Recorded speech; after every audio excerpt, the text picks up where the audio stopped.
Halo semuanya, selamat datang di podcast Pengen Jadi Apa. Balik lagi dengan gue Ani dan partner gue bersama Raga. Di podcast ini kita akan ngobrol dengan seorang tamu seperti biasa. Dan kita bakal kulik profesinya apa, kerjaannya apa, objektifnya apa, gajinya berapa. Waduh, bahaya juga gaji ini. Oke, semoga abis dengerin podcast kita episode kali ini kalian kepikiran pengen jadi apa dan terinspirasi lah ya. Ya. Gitu, Siapa oke. tamu kita hari ini? Dan tamu kita hari ini adalah Mas Bapak. Mas aja. Mas masih Zul. muda. Masih muda banget, gue kan di bawah 30 nih. Sombong kali. Mas Zulfikar. Panggilannya siapa Mas? Jul aja sih. Jul. Mas Zul, Mas Ijul? ya. Enggak juga. Jul aja. Jul aja. Jangan tambah-tambahin. I-nya Emang pengen apaan aja. ini? Kalau di Twitter namanya Zulfikar emang, Zul. panggil Izul. Zulfikar pakai D ya? The Pakai D, Zulfikar. Kayak di Jakarta. Pakai dal. Pakai Kalau bahasa Zal. Jawanya. Alek Batak gitu. Oke, Mas Zulfikar ini profesinya sebagai apa gak? Financial planner. Perencana keuangan. Ya, perencana Oh, keuangan. perencanaan. Pakai bahasa Indonesia. Oke. Ya, perencana keuangan. Berarti perencana keuangan. Keuangan yang direncanain itu apa? Untuk mendapatkan uang ya. Apa kita udah ada Enggak. uang terus Bagaimana cara menggunakan? cara menggunakannya? Itu. Apa yang di plan? Financial Apa yang planner tuh. direncanakan? Kalau sebenarnya untuk mendapatkan uang semua udah tahu ya cara mendapatkan uang dengan bekerja. Nah, Nah, gua nyantet. Oh, Dia iya. kerja juga. Iya juga, kerja juga. Ada juga. klien. Nyolong juga kerja Betul. kan dan lain sebagainya. Tapi gue lebih ke arah ketika lu punya uang, lu itu gimana cara ngaturnya. Jangan sampai tiba-tiba lu punya uang, lu abisin, tiba-tiba besoknya lu kena ya nauzubillah min dzalik ya sakit atau apa, lu nggak siap kayak gitu aja sih. Tapi kalau lu pengen tahu kalau perencanaan keuangan itu sesuai dengan standar ya atau definisi lah ya kalau ini ya, itu tuh sebenarnya orang yang ngebantu kalian ini untuk mencapai tujuan finansial namanya. Mencapai tujuan Mencapai finansial. tujuan finansial dengan manajemen keuangan yang sistematis kayak gitu. Bahasanya agak susah ya emang. Iya sih. Enggak. Bentar. Gampang. Kayak sulit aja keuangan tuh bahasa sulit. Kita membantu Ini kita. tadi cukup mudah dimengerti lah. Berarti tujuan berarti bisa beda-beda. Bisa beda-beda. Kayak ada yang tujuannya mau beli rumah gitu atau mau melunaskan utang, bisa macam-macam ya. Bener. Atau mau umroh juga kan, iya. atau mau nyiapin pensiun pun itu tujuan keuangan. Iya. Jadi tujuan keuangan itu kalau kita definisikan itu apa aja yang lu pingin tapi bisa dinilai dengan uang. Jadi kalau kemudian ada orang, gue punya tujuan finansial pengen masuk surga, itu bukan tujuan finansial, kan nggak bisa Kunci dinilai harus dengan uang bisa ya kan. dinilai dengan uang ya. Iya, kayak gitu. Memerlukan uang lah ya. Memerlukan Sampai- uang nah, untuk simpelnya. mencapai itu. Oke, apapun Kayak itu. gitu. Oke. Nah, lu kan sebagai financial planner, ini berarti secara profesi itu dan lu bekerja di suatu instansi lah ya. Iya. Instansi, bener gak sih? Instansi. ya. Instansi Satu gitu perusahaan kan. Satu gitu perusahaan kan. gitu kan. Nah, kalau boleh sebelum lebih ke personalnya lu, kita mau nanya day to day work lu nih sebagai financial planning ini, Perencana keuangan perencana tuh, keuangan ini di ngapain satu sih? instansi itu ya. Iya. Itu tuh kayak gimana, ngapain, Lo kerja objektif itu lu, kayak apa sih? maunya. Perencana keuangan Lu tuh. tuh dibilang selesai tuh kalau apa kayak gitu. Sebenarnya banyak banget ya kita kasih services tuh. Kadang-kadang nggak cuma ngomong, oh kita ngasih konsultasi udah titik gitu, enggak. Oh, Tapi banyak konsultasi, banget. Contohnya kayak gini, ada juga kita memberikan free financial check up ya. Financial check up Check up itu tuh, kayak Ya kayak Kayak medical medical check check up, up. tapi lu sehat apa enggak gitu Oh. kan, current conditionnya. iya, lu sehat Oke. atau enggak di finansial itu. Kita itu ngitungin rasio lu berapa aja, rasio keuangan lah. Contohnya Rasio apa kayak ya? rasio Rasio itu likuiditas apa ya? gitu kan. Rasio itu kayak Perbandingan. perbandingan gitu kan antara, contohnya nih ada yang namanya rasio dana darurat. Nah, rasio dana darurat itu adalah rasio aset liquidmu, contohnya kayak duit di deposito atau emas dan lain sebagainya, itu dibandingkan dengan total pengeluaran lu tiap bulan kayak gitu. Oke, ya. Nah, minimal itu 3 kali atau 4 kali. Jadi kalau lu punya aset liquid atau aset yang bisa lu cairin kapan aja, itu 3 sampai 6 kali dari pengeluaran itu lu masih dianggap sehat gitu. Oh, Oke. Tapi kalau kalau di nggak bawah itu punya, enggak. nggak sehat berarti. Nggak sehat. Nah itu sehat nggak sehat itulah yang menentukan ya rasio-rasio itu. Berarti itu. lu tadi kan ngomong mengecek itu kan. Berarti let's say klien lu bakal ngebuka ya pendapatan gue segini ini segini. Harus lah. Kalau salah satu yang bikin kita bisa nilai atau apa kan ya kejujuran. Kalau tiba-tiba dia, iya sih. lu gaji lu berapa? Ah malu ah. Lah terus gue ngitung apaan gitu kan? Ngapain foto gue? Iya, gitu nggak usah ya. gue. Mending lu konsul ke dukun yang tahu, walaupun lu nggak usah ngomong kayak gitu. Oh iya harus, iya terbuka lah. Toh Terbuka. lagian juga kerahasiaan kan nggak akan di Iya, Barbar enggak juga. Salah satu kode etik kita adalah menjaga kerahasiaan dari klien. Hmm. Tapi menjaga kerahasiaan itu bukan yang benar-benar gua ini nggak boleh cerita kemana-mana bahwa gua itu nangani klien yang kayak gini enggak. Tapi malah itu dijadikan kesempatan gua untuk edukasi masyarakat. Nah, salah satu tugas dari perencanaan keuangan juga memberikan edukasi finansial gitu Ke seluruh masyarakat ke Indonesia. masyarakat Indonesia gitu kan. Supaya sehat secara finansial. Masalahnya gini, gue punya klien nih kena pinjol kemarin kan. Kalau gue cuma fokus aja gitu ngasih dia konsultasi tentang pinjol dan lain sebagainya, ya udah manfaatnya antara ke elu dan ke gue doang gitu. Oke. Oh dia problem dia selesai udah. Problem gitu dia ya. selesai oke. Tapi kan kalau gue kemudian mengambil pelajaran dari situ, gue taruh di sosmed, let's say Twitter gitu ya. Iya. Orang-orang bakal melihat, oh iya, bahaya pinjol itu seperti ini kayak gitu kan.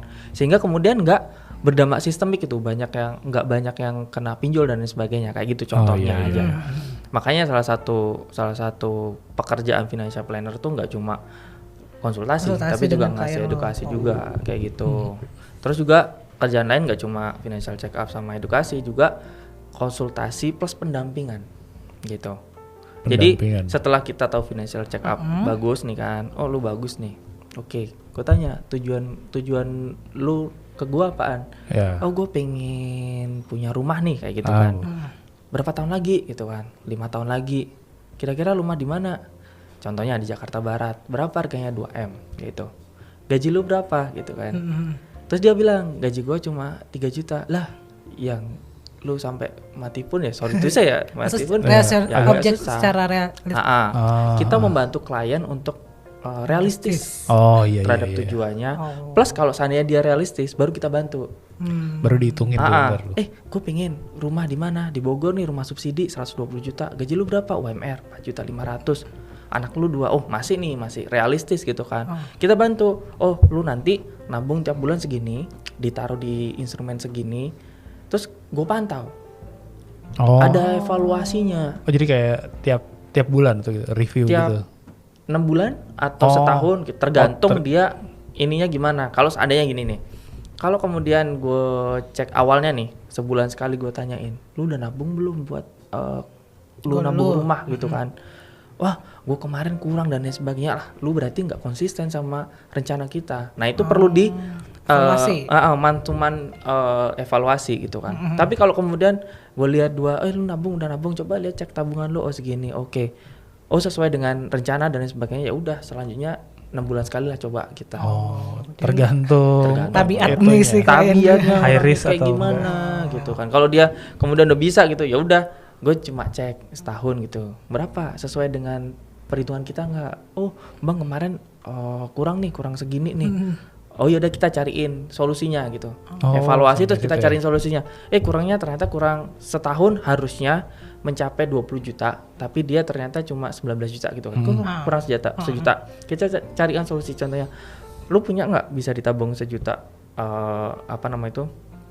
bulan ini gitu. Oh nggak ada gua. Ya udah dibebankan ke tahun berikutnya kayak gitu kan contohnya. Jadi tabungannya lebih banyak gitu. Kita sesuaikan supaya nanti ketika sampai ke target waktu kita, dia udah punya sesuai dengan yang kalkulasi yang kita punya kayak gitu. Jadi nggak cuma yang hit and run ya, ngasih konsultasi udah selesai kabur gua gitu kan, ya enggak gitu. Itu adalah salah satu tanggung jawab kita juga gitu. Tapi nggak harus, tergantung ya, nggak harus sampai benar-benar objektif dia tadi misalnya beli rumah. Lu sampai 15 tercapai. tahun kemudian lu masih mantau enggak juga? Ya enggak juga. Itu tergantung sama dianya, butuh nggak didampingin sama kita gitu. Kalau seandainya dia bisa, ya oke silakan lanjut sendiri gitu. Tapi kemudian ketika ada something masalah atau apa, oke balik ke gua. Ntar kita evaluasi bareng-bareng. kayak gitu. Gitu aja sih. Ya nggak mungkin cuma gue pengen nih nyiapin dana pensiun gitu buat berapa tahun, 30 tahun lagi. Sampai 30 tahun. Ya gue udah tua dong. Kalian bersahabat sama Iya. 30 tahun itu. Ya kan? Apalagi dia umur 20 tahun. Gue umur 30 contohnya kayak gitu kan. Lah ya gue harus nampingin lu sampai pensiun umur 60 kan nggak mungkin juga gitu kan. Nah kasihan anak cucu gue nantinya. Ngurusin orang lain ya, Iya. daripada keluarga sendiri. Oke. Gitu. Nah tadi kan kita cerita lebih ke spesifik. Gue sudah dapat sih maksudnya secara garis besar rencana keuangan ini kayak gimana. Ya, lebih ya. bersifat Bekerja konsultasi kan gimana? tadi. Konsultasi.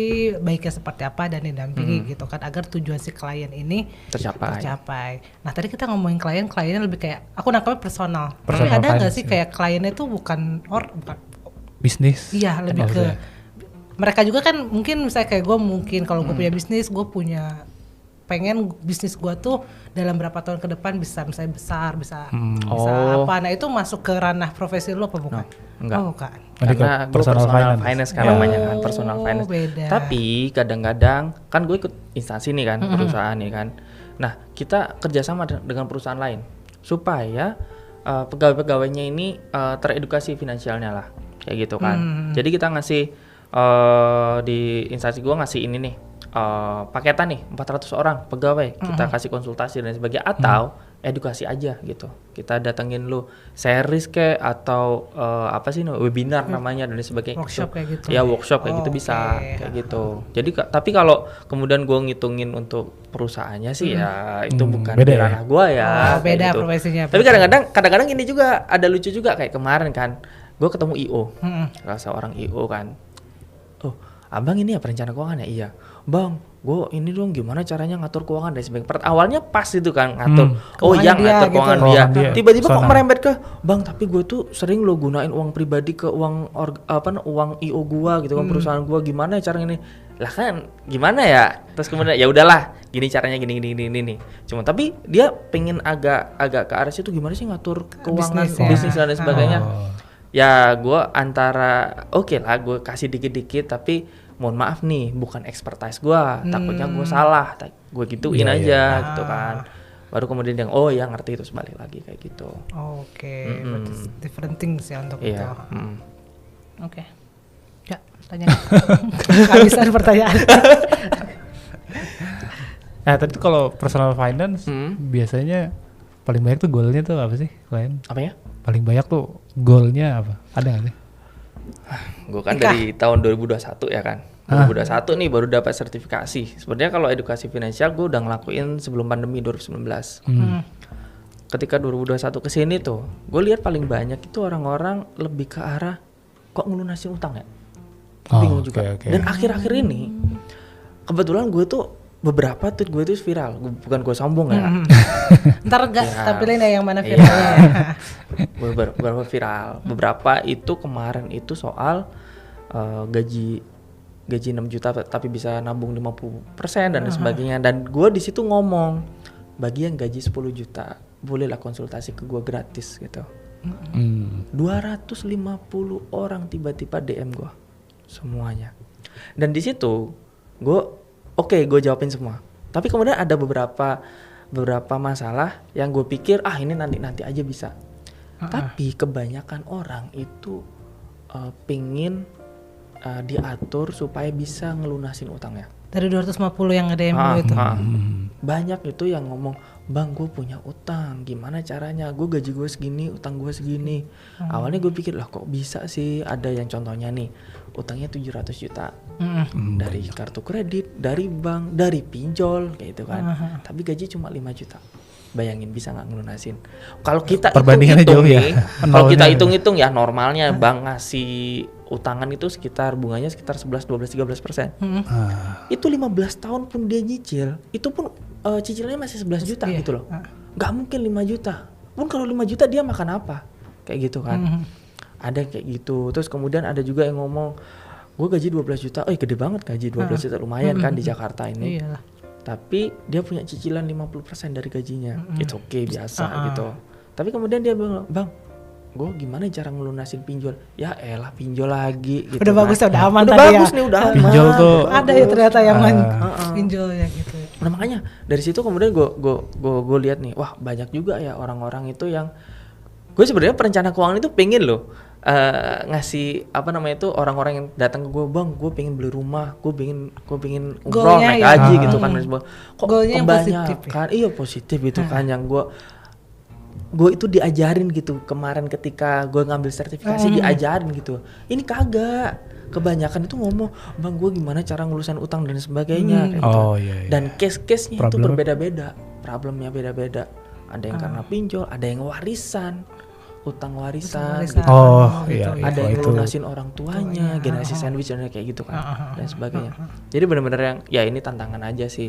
Tapi ya itu tadi dari 250 DM itu ya sekitar 40% lah ngomong kayak gitu. Tapi paling banyak utang. Lu sendiri tadi bilang yang tadi yang kayak 700 gaji itu kan kayak apa ya, nggak make sense sebenarnya ya dari secara lu menghitungin juga kayak nggak make sense, tapi itu lu masih bantuin dia kayak ya udah, tapi lu terus terang aja pada akhirnya lu terus terang aja atau nyerah ya. Iya sebenarnya gini, gue takut aja. Ada cerita dulu kan, perencana keuangan yang lain bukan gue, itu tuh dibilangin kayak gitu, terus dia bilang, oh maaf pak, ini udah nggak bisa, saya udah harus lepas tangan karena ini sudah terlalu ini. Besoknya orangnya bilang DM, bang saya udah nggak mau hidup nih lah. Itu kan gue takut gitu loh. Serem ya. Serem. Jadi udah nggak ada motivasi untuk hidup lagi. Ngapain lagi udah nggak bisa. Jadi kita itu sepakat, gue sama beberapa teman gue yang CFP lainnya kita sepakat. Janganlah kita bilang sesuatu yang buruk dulu. Tapi benar-benar kita cari sampai apa sih yang dia punya kayak gitu kan. Apa yang bikin kita bisa menyelesaikan ini. Contohnya kemarin ada yang juga utang pinjolnya itu ya lumayan 70 juta gitu kan ya. Terus kemudian kalau seandainya nggak dilunasi cepat itu bakal bisa 80, 90 dan sebagainya. Terus gue tanyain, Pak gajinya berapa gini, wah nggak cukup dan sebagainya. Gue mikir gimana caranya, Pak ada aset nggak kira-kira? Ada. Apa itu? Rumah. Rumah punya siapa Pak? Sendiri atau punya ini orang lain? Rumah punya orang tua. Waduh, kan awalnya gitu kan, aduh gitu kan. Pak, gimana caranya? Bapak bisa nggak ngobrol ke orang tua Pak? Ini kalau nggak kita tutupin sekarang, itu bakal menggulung dan sebagainya. Akhirnya dia ngomong ke orang tuanya. Namanya orang tua, awalnya bakal marah-marahnya ya, semarah-marahnya. Lu kan udah nikah, lu udah tanggung jawab sama diri lu dan sebagainya. Tapi setelah itu pasti kemudian ngasih, udahlah ini daripada lu nggak bisa hidup, kasihlah sertifikat tanahnya di anggunan ke bank, ditutup utangnya, cicilan diperpanjang sehingga cuma dia nyicil 2 juta 3 juta gitu. Lumayan untuk kayak gitu. Nah kayak gitu kan harus benar-benar kita cari tuh sampai mana, jangan sampai kita menyerah terlebih dahulu. Takutnya kita menyerah dia menyerah juga kayak gitu kan. Ini masalahnya nyawa orang kayak gitu. Tapi ada beberapa yang lucu-lucu kayak gini, dia pinjol nih, kemudian gue lihat pinjolnya dari aplikasi mana aja Pak, di list lah. Ternyata 50% itu pinjol ilegal. Oh wow, oke. Tapi ada aplikasinya? Ada. Ada berapa ya? Dia ini nih, ada beberapa yang gue stres itu adalah orang-orang kalau udah pinjam online, itu tuh kayak nagih gitu loh, pinjam lagi. Karena samping cepatnya, gampangnya kali. Gampangnya untuk dapetin duitnya gitu kan. Tapi gitu karena setengah adalah ilegal, gue bilang Pak, Kominfo aja udah nyaranin nggak usah dibayar kayak gitu. Lah tapi kan nanti ditagih dan sebagainya, diteror dan sebagainya. Ya jujur aja ya, gue juga tahu ini dari grup Facebook orang-orang yang gagal bayar. Oke, ada grup Facebook yang untuk gagal bayar ada. Plus ada yang khusus untuk aplikasi-aplikasi yang ilegal. Gitu. Kasihlah trik-triknya. Trik-triknya itu ya lu ganti nomor lah dan lain sebagainya kayak gitu. Udahlah. Pokoknya dari itu setengah ilegal udah Pak, lunasin dulu yang legal. Soalnya ini akan berpengaruh ke namanya slik OJK. Kalau dulu kan BI checking namanya kan. Sekarang udah ganti ya emang. Sekarang ada aplikasinya tuh buat ngecek punya kita sendiri. Ada aplikasi, tapi itu aplikasi bukan milik OJK ya, tapi aplikasi pihak ketiga, tapi sama-sama OJK. Tapi legit lah ya. Iya legit. Tapi kita nggak bisa ngomong di sini kan, itu kan kita nggak bayar sama perusahaannya gitu. Kalau mau nyari kerja dicek sekarang. Nah itu. Iya. Apalagi lo masuk fintech, udah cek duluan. Harus cek duluan. Iya. Lanjut. gitu. Ya udah gitu. Oh jadi ya itulah lika-liku kehidupan seorang perencana keuangan ya. Apalagi Berarti sekarang Jadi Gitu ya. Hutang tuh ya paling banyak itu, terus paling menantang justru itu. Lebih menantang melunasi hutang daripada positif goal kayak daripada beli gua rumah, beli rumah gitu. beli mobil. lebih susah. Soalnya itu menggulung terus kan. Gitu. Kalau beli rumah oke, gitu kan. Beli rumah oke. Menggulung terus karena kan harga rumah kan semakin hari semakin tinggi. Ya, Tapi ada kita kasih barangnya pengertian, gitu ya. kasih pengertian. Pak, duit Anda itu sebenarnya cukup, tapi ada baiknya rumahnya itu kita geser ke sini supaya ada space uang untuk renovasi rumah kayak untuk beda. Coba masa Bapak pengen punya rumah 2M, Bapak udah siap 2M, masa Bapak beli rumah doang nggak sama isinya? Bapak emang tidur di mana? Di lantai, kayak gituin. Belum isinya. Belum isinya, makanya kita pikir space-nya. Plus ada pajak pembelian rumah kan ada tuh. Terus biaya provisi bank kalau mau KPR dan lain sebagainya, AJB dan sebagainya. Nah kayak gitu kan kadang-kadang nggak dipikirin orang. Oh iya, Gitu. gue juga baru tahu. Karena harus dipikirin. Harus dipikirin juga biaya balik nama. Oh ada biaya-biaya yang ada. gitu ya. Oke. Nah itu nggak dipikirin orang. Nah kita kasih pengertian. Nah itu gampang. Oh oke deh, saya pengen rumah di sini aja. Saya pikir dulu deh, pengen rumahnya di mana. Itu kan enak. Tapi kalau pinjol kan nggak bisa. Harus dibayar. Harus dibayar. Nggak bisa. Saya pikir dulu. Bapak pinjem di sini aja. Nggak mau. Baik lunasinya di sini aja lebih murah. Ya kan utangnya di sini. Ngapain lu lunasin di sini? Kalau nggak segera dilunasin bakal berlipat-lipat. Berlipat-lipat. Kayak gitu. Challenges. Berarti cerita horor. kayak ini ya apa?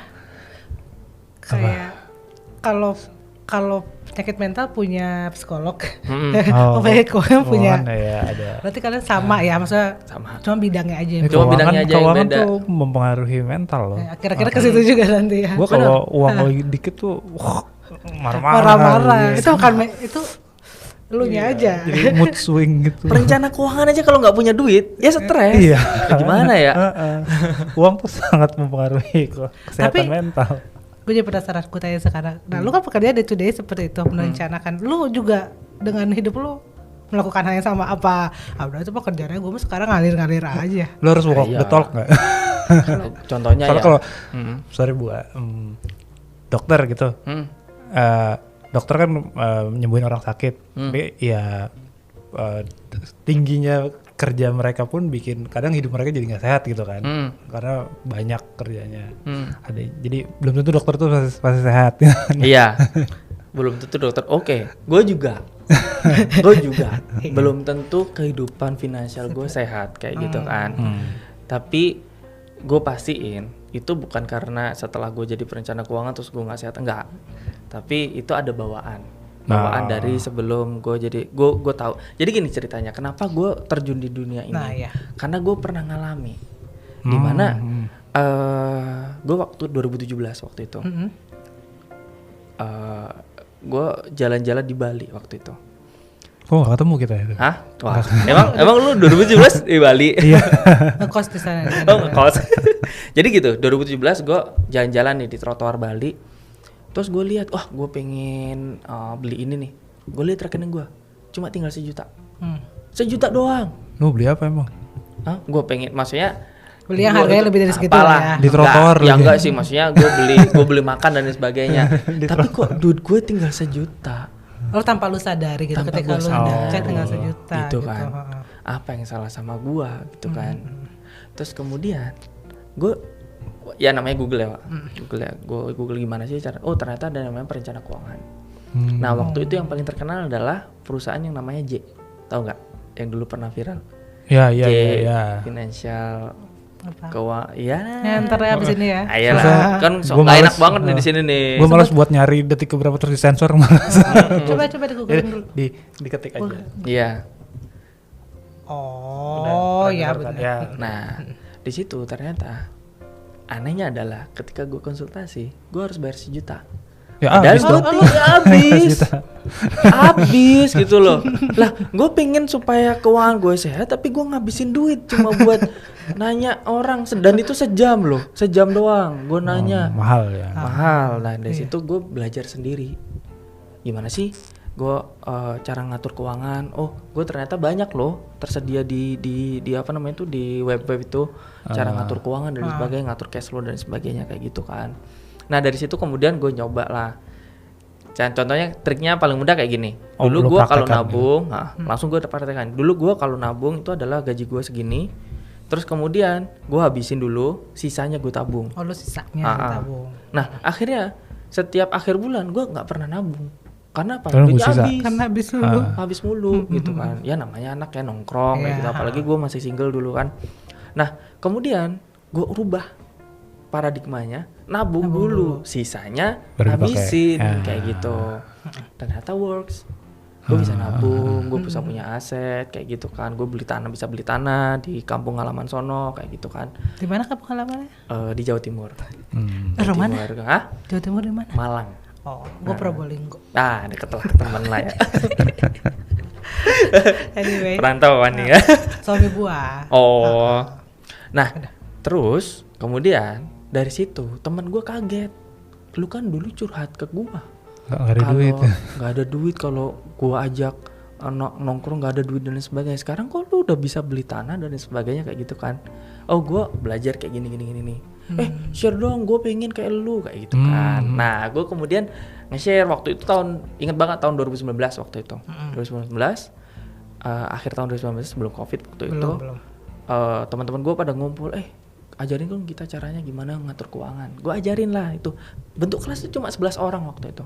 Ini lu udah ambil pendidik? Oh belum. Lu masih dari hasil lu baca? Hasil gue baca dan sebagainya. Dan praktekkan, tapi dipraktekin sih. Dipraktekin dan lumayan berhasil gitu kan. Kalau dipraktekin nggak berhasil ya ngapain gue ngasih tahu orang-orang gitu kan.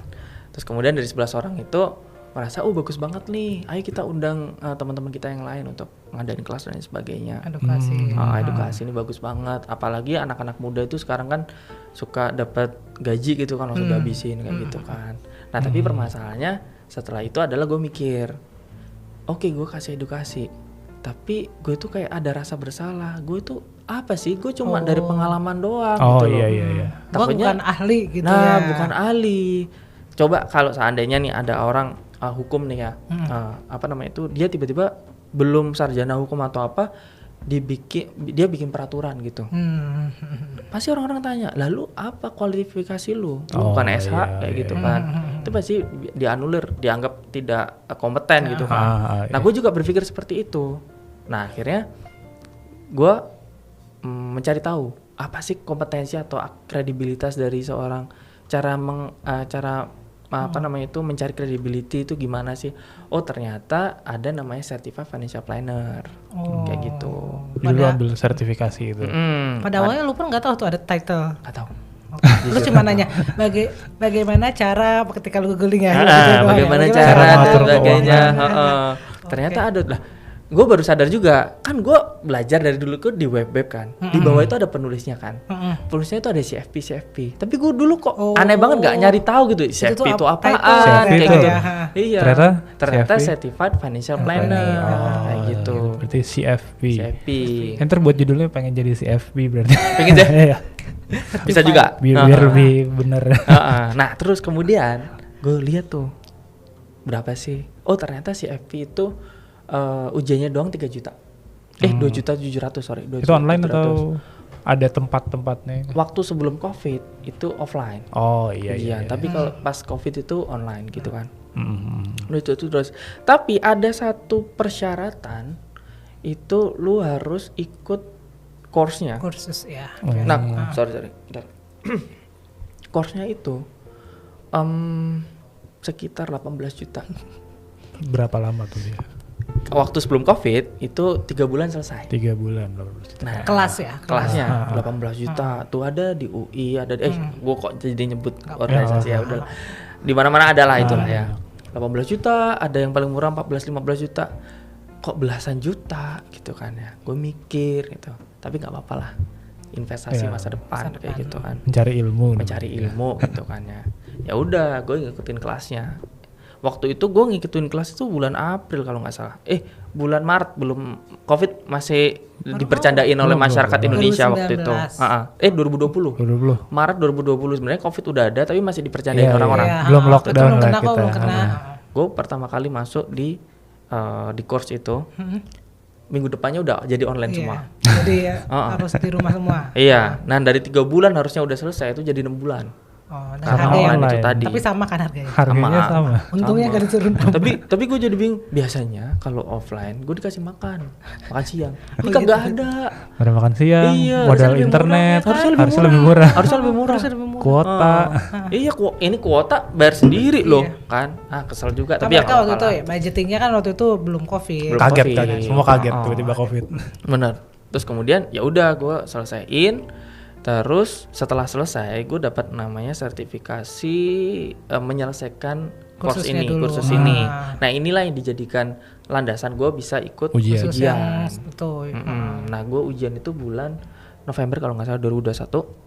Terus penilaian dan sebagainya, dan sertifikasi gue keluar bulan Februari 2021 Oh iya. itu. Itu pasti lulus nggak kak ya? Oh, Soalnya sertifikasi itu ujian lagi kan sebenarnya. Iya. Untuk mengikuti course itu harus siapa aja bisa ikut atau harus sekolah apa tadi misalnya? punya background misalnya akuntansi, sarjana finansial. ekonomi kah atau?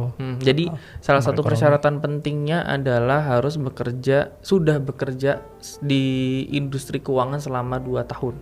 Industri keuangan. Industri keuangan. Itu Bukan apa aja ya? departemen keuangan. Bukan. Oh, Industri industri keuangan keuangan. itu bisa perusahaan asuransi. Iya, kayak gitu. Perbankan pun Bahkan itu kan industri keuangan. Bisa orang bank kalau mau. Fintech juga. Fintech. Keuangan. Multi finance gitu Ah, jadi apapun. Jadi bisa sih. Pokoknya kan ini perusahaannya kan finance. keuangannya, ada Nah. keuangannya lah gitu kan. Ah. Gitu. Tapi kalau jadi lintah darat ya beda lagi. Oh, Itu beda bukan lagi. industri finansial ya. Kayak gitu. Jadi kalau ditanya tuh bener Persyaratannya itu harus Heeh. bekerja justru ya, bukan. Jadi kalau sudah Mau- menggeluti di industri Industri itu. itu ya. jadi harus bekerja dulu baru Minimal iya, berapa iya. tahun? Sama kayak sertifikasi. Iya, soalnya kayak lu sertifikasi itu nggak diajarin dari awal sebenarnya. Basicnya harus. Basicnya harus tahu. Ha. Lah masa lu sertifikasi finansial tapi lu masalah duit aja nggak tahu gitu loh. Hitung-hitungannya nggak tahu gitu loh. Berarti Kayak gitu aja sih sederhananya. Kalau gue lulusan misalnya fakultas ekonomi gitu, tapi baru lulus belum bekerja itu nggak bisa. Harus. Kayaknya belum bisa. Harus 2 tahun kerja itu Jadi 2 dulu. tahun kerja dulu di Industri finansial. Oke. Tapi harus kan industri finansial kan mereka punya departemen lain kan, HR, IT. Nah itu harus departemen keuangan Misalnya juga. gue orang IT tapi di bank. Iya. Nah itu gue belum tahu ya, belum tahu ya. Tapi kayaknya bisa. Pokoknya embel-embelnya lu kerja di bank gitu kan, Ya, contohnya di ya di financial bank atau industry di ya, ya. financial industry, insurance, lu mau jadi HR-nya kayak lu mau jadi apa kayaknya bisa deh. Kayak Paling gitu. nggak tuh Tapi gue emang nggak tahu lagi. Terpapar dengan bahasa-bahasa keuangan Iya, sehari-harinya familiar ya. Iya kan Biasanya penting gitu familiar sih. kan. Betul, oke. Kayak gitu. walaupun jadi orang IT-nya. Yang penting kan tahu kan, oh ini maksudnya ini kayak gitu. Ya, lo kan sekarang udah tahu kan bahasa-bahasa peminjaman. Iya, tapi belum 2 tahun saya bekerjanya nanti deh di bidang keuangan. Kalau by the way kita dari ke belakang, lo backgroundnya apa, emang orang finance? Iya, lu Gue orang sekolahnya- ekonomi, Iya. lulusan ekonomi, S1 ekonomi, dan Nggak kebetulan apa-apa kok bilang apanya di mananya. nggak apa-apa ya. Enggak. Gue PNS. Kita nggak terlalu terkenal itu. Tante. Gue ASN. Tapi waktu kuliah di ASN di Kemensultan masalahnya. Tahu kan Kemensultan? Enggak. Aduh, Kementerian Keuangan juga. Makanya gue bisa daftar itu gara-gara gue di Kementerian Keuangan. Oh. waktu kuliah di STAN. Stan lah dulu. Temennya Ferry Irwandi. Tahu kan Ferry Bintaro Irwandi? Hah? Bintaro dulu Dekat Stannya. rumah lu tuh ga? Oh, Bintaro juga. Iya. Lewatin kalau gue mau makan ramen Roji. Nah, salah satu tujuan finansial gue adalah punya rumah di Bintaro. Oh gitu. Tapi sekarang kayaknya udah nggak terjangkau deh. kerasa. Sini Saya kita juga mau. konsul apa kita? Kok jadi kebalik kan konsulnya ya? Caranya kita kontrak dulu ya nggak? Kontrak dulu, ya tahu kan? lingkungan sekitar gitu kan, dekat Sudirman aja lah yang Iya. lebih ini kayak gitu kan. Berarti masih Jadi masuk tetangga Tangsel. ntar kita. Anyway, Heeh. ntar apa lagi? Wah, kok dipindah-pindah gitu? Udah. Belum. Tadi nyambung nanyanya. Yang mana? Iya, kirain tadi tuh harus anak ekonomi tapi ternyata enggak. Enggak. Berarti kalau nggak bisa langsung mulai jadi itu ya, nggak bisa langsung mulai jadi financial planner ya, harus Kalaupun mau sertifikasi harus bekerja dulu. Iya. Itu Iya. Itu berarti takutnya ntar salah-saran juga ya kalau. Iya, Lu takutnya tidak nggak tahu basicnya credibility. gitu loh. Itu kan lu jaga berarti juga. ketika kursus itu dan sertifikasi itu mempelajari gini, apa sih gue kayak penasaran, lu tuh bisa merencanakan kan? Berarti lu kayak harus punya banyak parameter kan yang dilihat kalau lu merencanakan kan. Ada pro, ada cons, terus kalau misalnya kesandung ini solusi lu kayak gini. Nah itu basically yang dipelajari itu bener-bener masalah keuangan apa masalah hidup? Iya gak sih? Aduh, Itu gimana lebih ya ke masalah ngomongnya? hidup kan? Iya.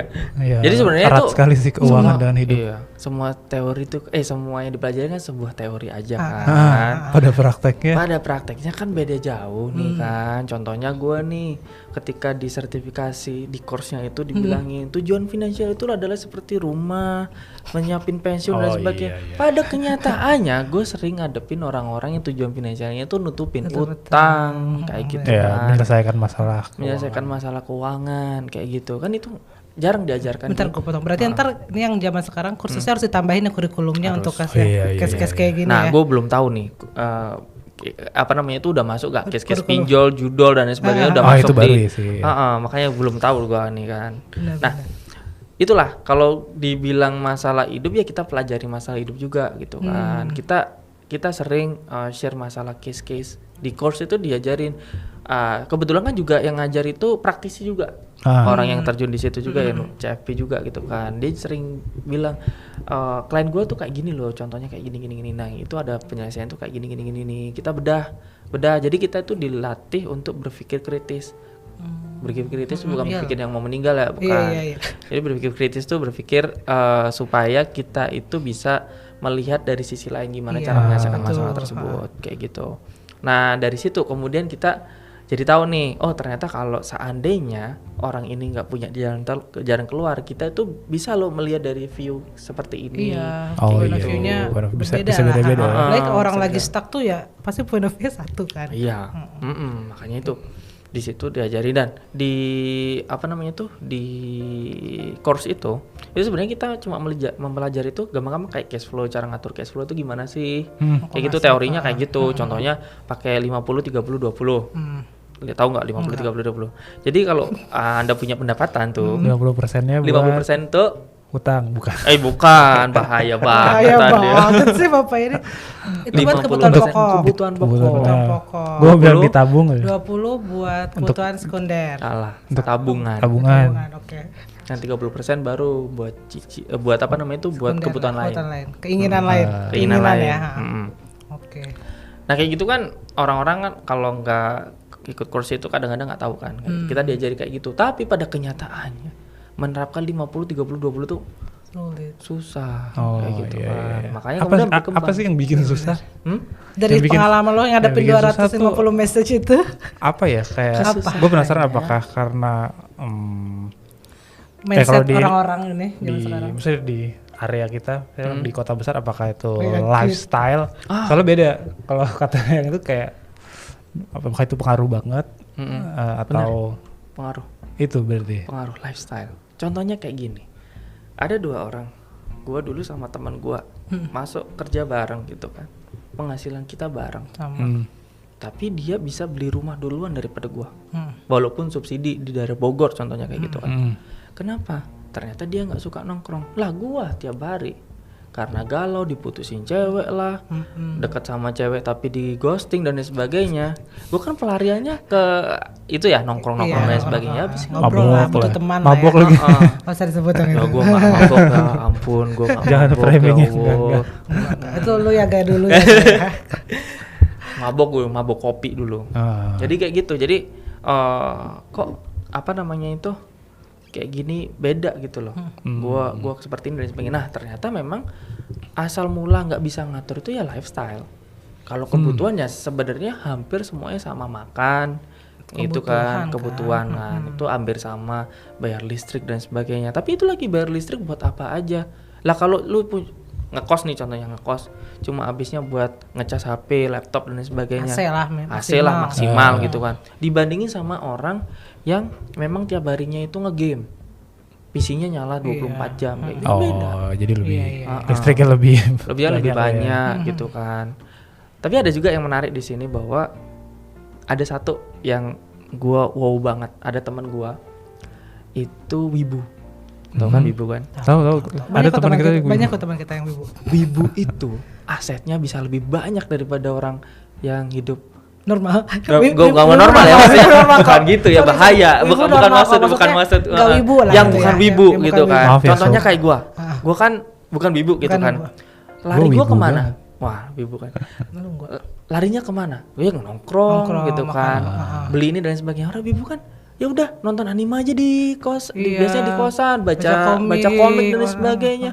Pengeluaran dia ya mungkin cuma Mereka berapa nggak gitu. butuh bersosialisasi. Nggak butuh. Oh, iya.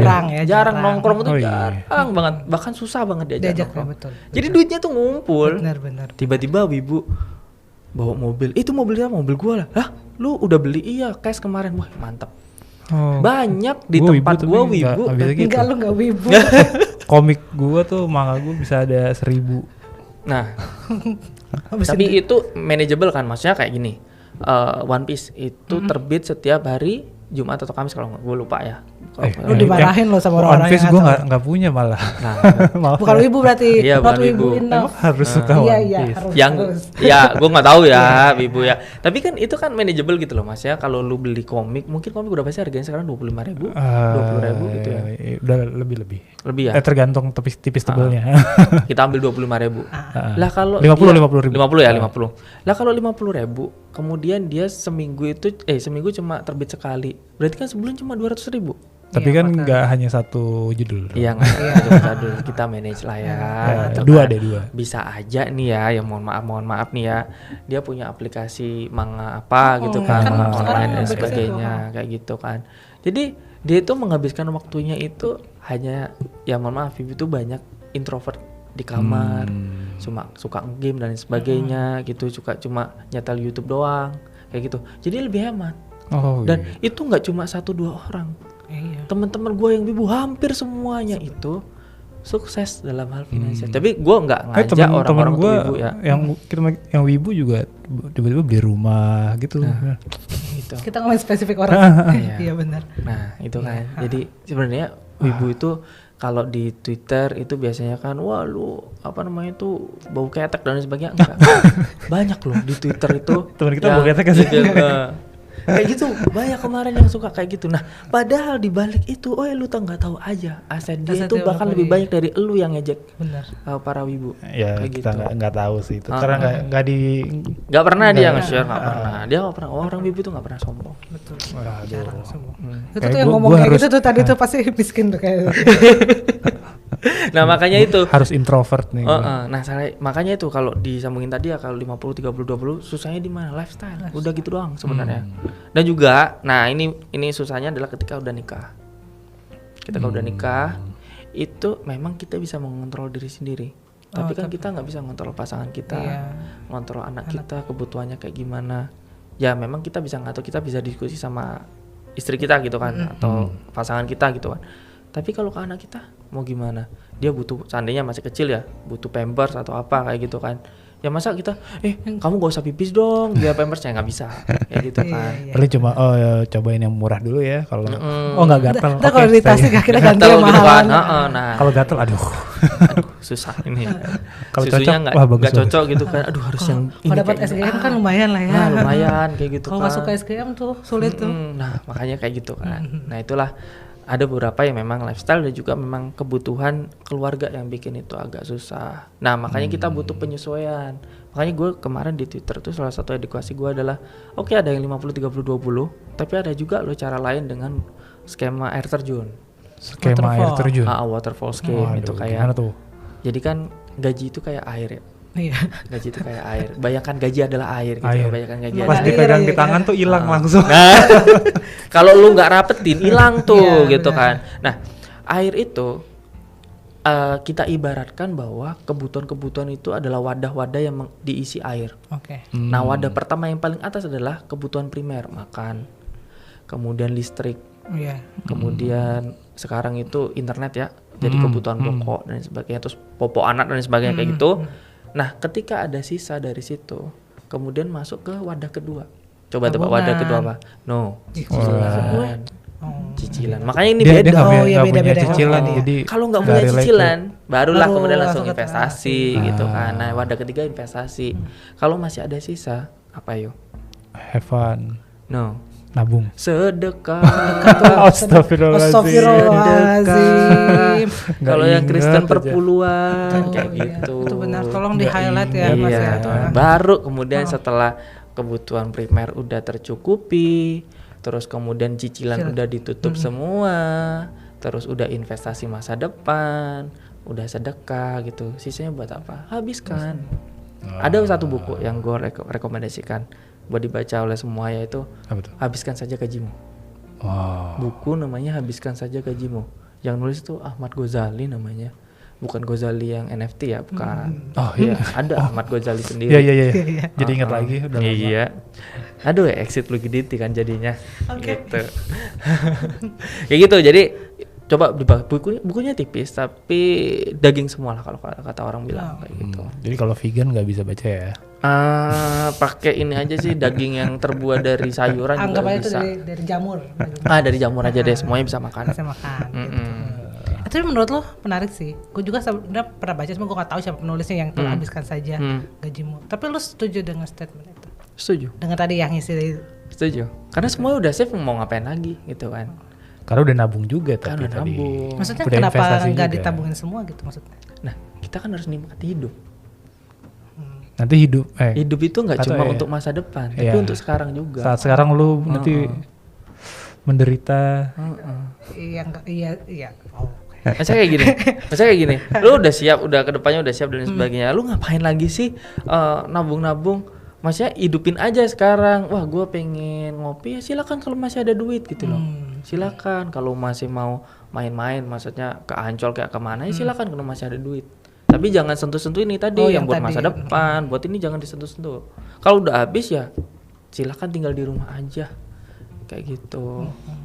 Itu sih. Ya, Bener-bener habisan aja gajimu itu supaya ya itu tadi, supaya lu itu nikmatin hidup sekarang, jangan dibikin sengsara lah. Kayak gitu. Iya. Betul. Atau pinjemin ke orang lah. Aduh. Atau dibuat depo. Aduh. Depo judi online lagi. Oh, depo tuh apa? Deposit. Deposit. Kayaknya Tapi ini depositnya- itu banget deh. Berbahaya. Berarti tadi kan dengan mengisi plate-plate yang tadi lo bilang itu pasti kan ada persentasenya ya, maksudnya ideal persentasenya. Golden rules-nya ya. Kayak gitu kan. Kayak buat kebutuhan Nanti boleh di-share ya pokok. abis ini. Tapi kalau dulunya sama lo ya, 50 30 20. Mirip itu lah ya. Tapi ada juga yang 50 bentar. Berapa sih? 40 30 20 50 30 20 10 juga. Bentar. 40 30 20 10. 40, 30 30, 20 10. Ada juga seperti itu. 40-nya untuk hidup, 30-nya untuk cicilan. Jadi cicilan maksimal itu kalau bisa untuk aman itu cicilan tidak boleh lebih dari 30 atau 35%. Mentok-mentok 35% dari total gaji. Semua persentase itu tuh sebenarnya maksimal kan. Iya. Kayak kalau misalnya kebutuhan hidup Nggak boleh lebih gua dari cuma itu. sedikit, cuma 10% udah cukup juga nggak apa-apa gitu. Tapi persentase ini sebenarnya untuk cocok untuk yang gajinya under 10 juta lah atau under 20 juta. Oh iya, kalau udah 50 ke atas sih ya. Kalau seandainya gajinya 100 juta, Ya. lu makan apa sih 40 juta sebulan? Tahu kayak lah gitu itu mah kan. ya. Iya. Ya itu. Mereka masih butuh nggak sih? Kadang mereka butuh juga ya. Bedain antara Apa tuh? Certified Financial Planner dengan Wealth Planner. Oh, wealth planner. Kayak- Wealth kalau- Planner. Kalau Wealth Planner itu tujuannya untuk mengembangkan aset klien. Jadi dia yang bikin portofolio. Lu masukin duitnya di sini berapa M, di sini berapa M dan sebagainya. Jadi sebenarnya Kayak itu nggak sih, manajer investasi. manajer investasi. Itu Kalau maksudnya- manajer investasi kan ada perusahaan kan di reksadana lah, di Iya, mana-mana iya, kayak kayak gitu gitu. kan. Tapi ini khusus untuk orang-orang kaya gitu Enggak, kan. udah khusus buat Khusus. orang-orang kaya. Jadi ntar kalau udah kaya kita pakai wealth planner. Wealth Planner. Kemarin kan gue ribut-ribut ya sama Iya. itu kan. Itu siapa? Itulah Nah, jadi ada pokoknya ada perdebatan gitu financial kan. planner sama wealth Planner. planner. Oh, oke, topiknya nyambung nih. Jadi dia ngira kalau financial planner itu ya orang kaya nggak butuh lah financial planner. Ya emang nggak butuh, yang butuh tuh wealth planner, butuhnya Mereka dia wealth butuhnya planner. Financial planner memang untuk orang-orang yang ya kayak gini terbatas dananya Iya, gitu untuk kita kelola kayak gitu. Iya. Karena kita tahu terbatas, jadi kita Kita harus bisa iya, manage gitu loh kan. Jadi emang kliennya pun beda sih ya. Beda kliennya. Ya itu yang harus dibedakan gitu. Oke. Jadi kalau tiba-tiba ada yang tanya, "Bang, gaji gue 500 juta nih sebulan nih. Gimana cara ngatur keuangannya?" Ya udah nggak usah diatur, udah habisin aja. Gue bingung kadang-kadang ya. Ada loh tapi kayak gitu tuh. Kesel. Ada 500 juta, aku pikir ada Ada lah ya. Ada kok. CEO Ada. kita aja Direksi-direksi berapa waktu itu. ada.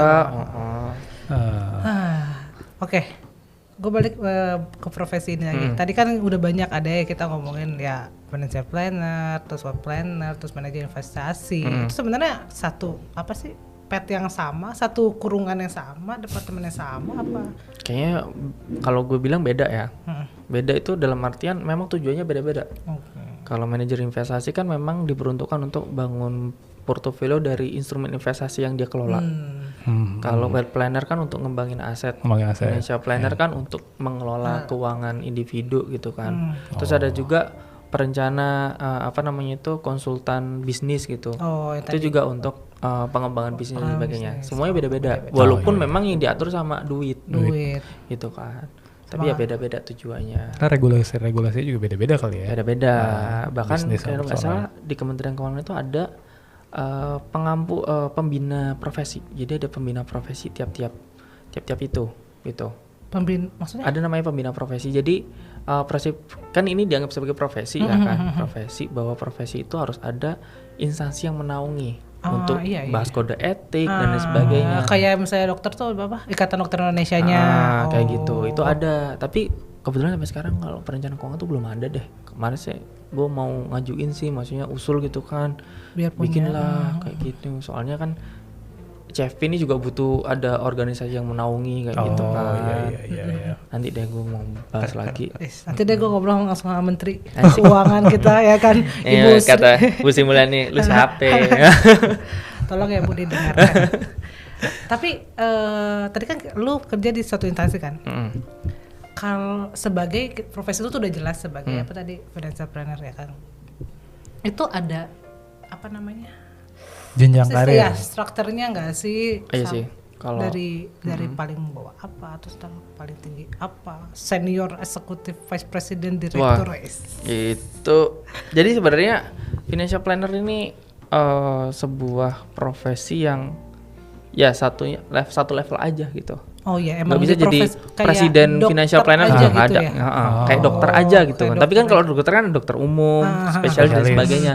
Gue nggak bisa ngomong financial planner gue spesialis untuk pensiunan, nggak bisa. Spesialis pinjol? Spesialis pinjol. Dan itu kata orang-orang. Secara tidak kata langsung orang-orang ya? iya, tidak langsung. Tapi kita nggak bisa kayak gitu. Ya satu aja gitu financial planner. Tapi kalau di tempat gua itu ada yang namanya associate financial planner. Jadi dia bermitra. Bukan pekerja di perusahaan tersebut tapi bermitra. Kalau gue associate financial planner, jadi gue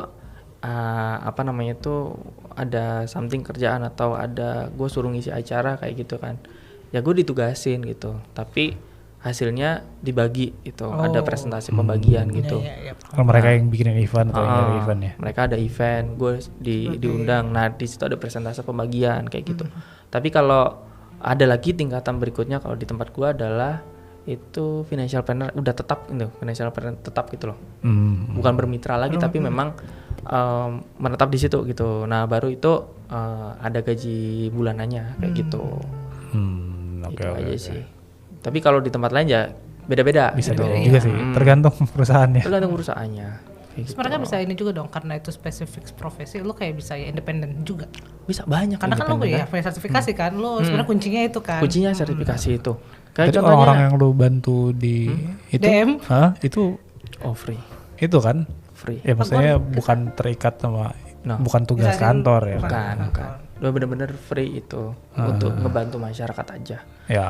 Kayak gitu. Nah untuk yang ada kalau dibilang tadi independen, ada banyak financial planner independen ya. Contohnya kayak Prita Gozi kalau dengar ya, Kayaknya atau pernah Aidil Akbar kayak gitu.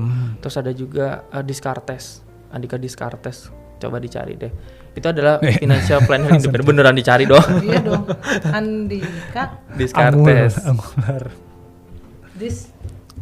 Descartes. Oh, ada nggak? Nah itu independen, dia berdiri sendiri gitu. Nah tapi ini mereka itu tidak ujug-ujug langsung independen. Soalnya kalau ada teman-teman yang mungkin yang mau langsung terjun ke perencana keuangan, itu tantangannya adalah gimana cara lu bikin terkenal diri lu sendiri. Contohnya kayak gini. Nyari kliennya gimana? Nyari klien susah, susah. Makanya lu harus di perusahaan itu dulu, ada ngikut perusahaan ikut kayak dulu lah ya. atau magang di independen. Beberapa teman gue yang CFP itu juga minta magang di CFP yang udah besar settle lah. Gitu ya, udah besar gitu ya, untuk sekedar gimana sih cara handle klien dan sebagainya kayak gitu, dan juga memperkenalkan diri gitu. Jadi kemudian bisa independen kayak gitu. Contohnya kayak Descartes dulu dia kerja di Kementerian Keuangan juga kalau nggak salah. Dan setelah dia dia punya banyak klien dan sebagainya, dia merasa nggak mampu untuk melaksanakan dua ini, dia memilih keluar dan jadi independent financial planner kayak gitu. Nah gua ketika 2021 udah sertifikasi, itu ya nggak tiba-tiba langsung mas besok jadi pemimpin, ya nggak dong. Gua siapa yang kenal gitu kan. Terus dikasih tahu, lu bikinlah konten-konten di IG gitu kan. Awalnya sama teman-teman komunitas gitu kan, gua bikin konten-konten di IG juga impactnya nggak terlalu gede, soalnya di IG gue cuma berapa ya, 400-an kalau nggak salah follower gue, dan itu teman-teman gue doang gitu loh. Lagi mana gue nge-reach kayak gitu kan. Terus ya itu strategi gue adalah ngikutin satu perusahaan itu tadi, gue jump in di situ. Terus ternyata gue banyak, nah di situ juga ketika lu ikut instansi itu, lu banyak ketemu sama klien-klien aneh, dan itu bisa jadi konten. Ya mohon maaf. Tapi bukan membocorkan kerahasiaan klien, tapi kita mengambil sari. Nah itu tadi yang di awal, bahwa salah satunya adalah edukasi finansial kan dari situ. Nah konten-konten itu ketika dibikin menarik, maka akan menarik orang-orang untuk engage dengan lu dan merasa ini adalah orang punya masalah yang sama. Terus kemudian orang ini financial planner nih, gue butuh juga bukan nasihat ya, maksudnya insight dari dia, akhirnya follow dan sebagainya. Nah di situ kemudian gue ngumpulin follower dan gue lebih dikenal oleh masyarakat. Lu nge-branding diri lu nge-branding sendiri dulu. Nah dari situ ya nggak sehari 2 hari bisa gitu kan. Ini aja sampai 2023 aja. Gue pertama awal kan follower gue di Twitter tuh 300-an ya, sekarang sampai 4.400 tuh masih ya kecil gitu loh, maksudnya kecil kalau dibandingin sama yang lainnya ya, kayak Prita Gozi yang udah ratusan ribu lah dan sebagainya. Jadi jalannya tuh panjang gitu. Kalau untuk lo mau benar-benar terjun gitu ya. Jangan sampai kemudian ya financial planner nih, gue bilang kasarannya tuh tidak bisa dijadikan sebagai pekerjaan utama ketika di awal-awal membangun. Tapi ntar goalnya ya independen gitu. Kalau mau goalnya independen silakan, ada petnya sendiri kayak gitu. Oke. Berarti ya benar sih. Jadi tadi kalau mereka dengar, gue tiba-tiba mau jadi, berarti ketika lo dapat sertifikasi bukan berarti lo bisa langsung terkenal gitu ya. Tidak dong. Jalannya panjang. Panjangnya berliku dan tajam gitu. Jadi harus berusaha. Sebelum lo jadi financial planner apa lo? Gue PNS. Iya, bidang apa? Keuangan tadi lu bilang. Kementerian Jadi Keuangan. Makanya bisa ngambil sertifikasi. Familiar lah dengan itu ya. Bahkan kita kerja di Kementerian Keuangan juga ada orang-orang, gue pengen lu jadi perencana keuangan. Terus gue bilang kan, syaratnya apa aja? Gampang, ujian. Berapa ujiannya? 2,7 juta. Oke. Tapi salah satu syaratnya adalah kursus. Berapa? 18 juta. Mundur. Kayak gitu. Ntar udah 18 juta tuh, tapi harus bekerja dulu di sini. Ada gitu. lagi. Tapi kalau ada tulisannya Kementerian Keuangan, kayak ada tulisannya bank dan sebagainya, udah pasti bisa. Walaupun dia jadi IT lah, jadi HR lah dan sebagainya, bisa langsung. Tapi lu so far berarti udah 2021 sampai sekarang berapa tahun sih? 2 tahun. Hah? 2 tahun? Oh iya 2021, 2023. Teknologi ngebantu lu gak sih? Ngebantu banget. Nah beberapa, gue juga punya, kalau bisa dibilang otomatisasi ya kalau kayak. Itu apa tuh? Jadi kebetulan gue kan langganan MS Teams ya, Microsoft. Microsoft 365. Ketika gue langganan itu, gue dikasih fasilitas berbagai aplikasi yang banyak kayak gitu. Ada Microsoft Form untuk ngisi-ngisi form, terus kemudian ada juga Power Automate namanya, itu untuk mengotomatisasi kerja. Jadi ketika gue suatu ketika diundang oleh salah satu instansi pemerintah untuk ngomongin masalah pensiun, untuk kemudian diminta gimana sih cara ngitung kebutuhan pensiun sampai kemudian dapat hasil dan bagaimana cara menabungnya. Kalau gue di acara itu yang cuma 1 jam, gue jelasin dari awal dan udah ya Bapak Ibu ya, ayo kita ke step selanjutnya. Lama, bisa sehari gitu kan. Terus gue mikir gimana caranya. Nah, gue dengan bantuan aplikasi tersebut, bukan otomatisasi, pakai Power Automate lah. Jadi lu bikin formulanya iya, gitu. cuma masukin 11 pertanyaan, itu langsung bisa dapat hasilnya. Hasilnya itu berapa kebutuhan pensiun lu, kemudian cara nabungnya, di mana aja nabungnya, itu terotomatisasi hasilnya.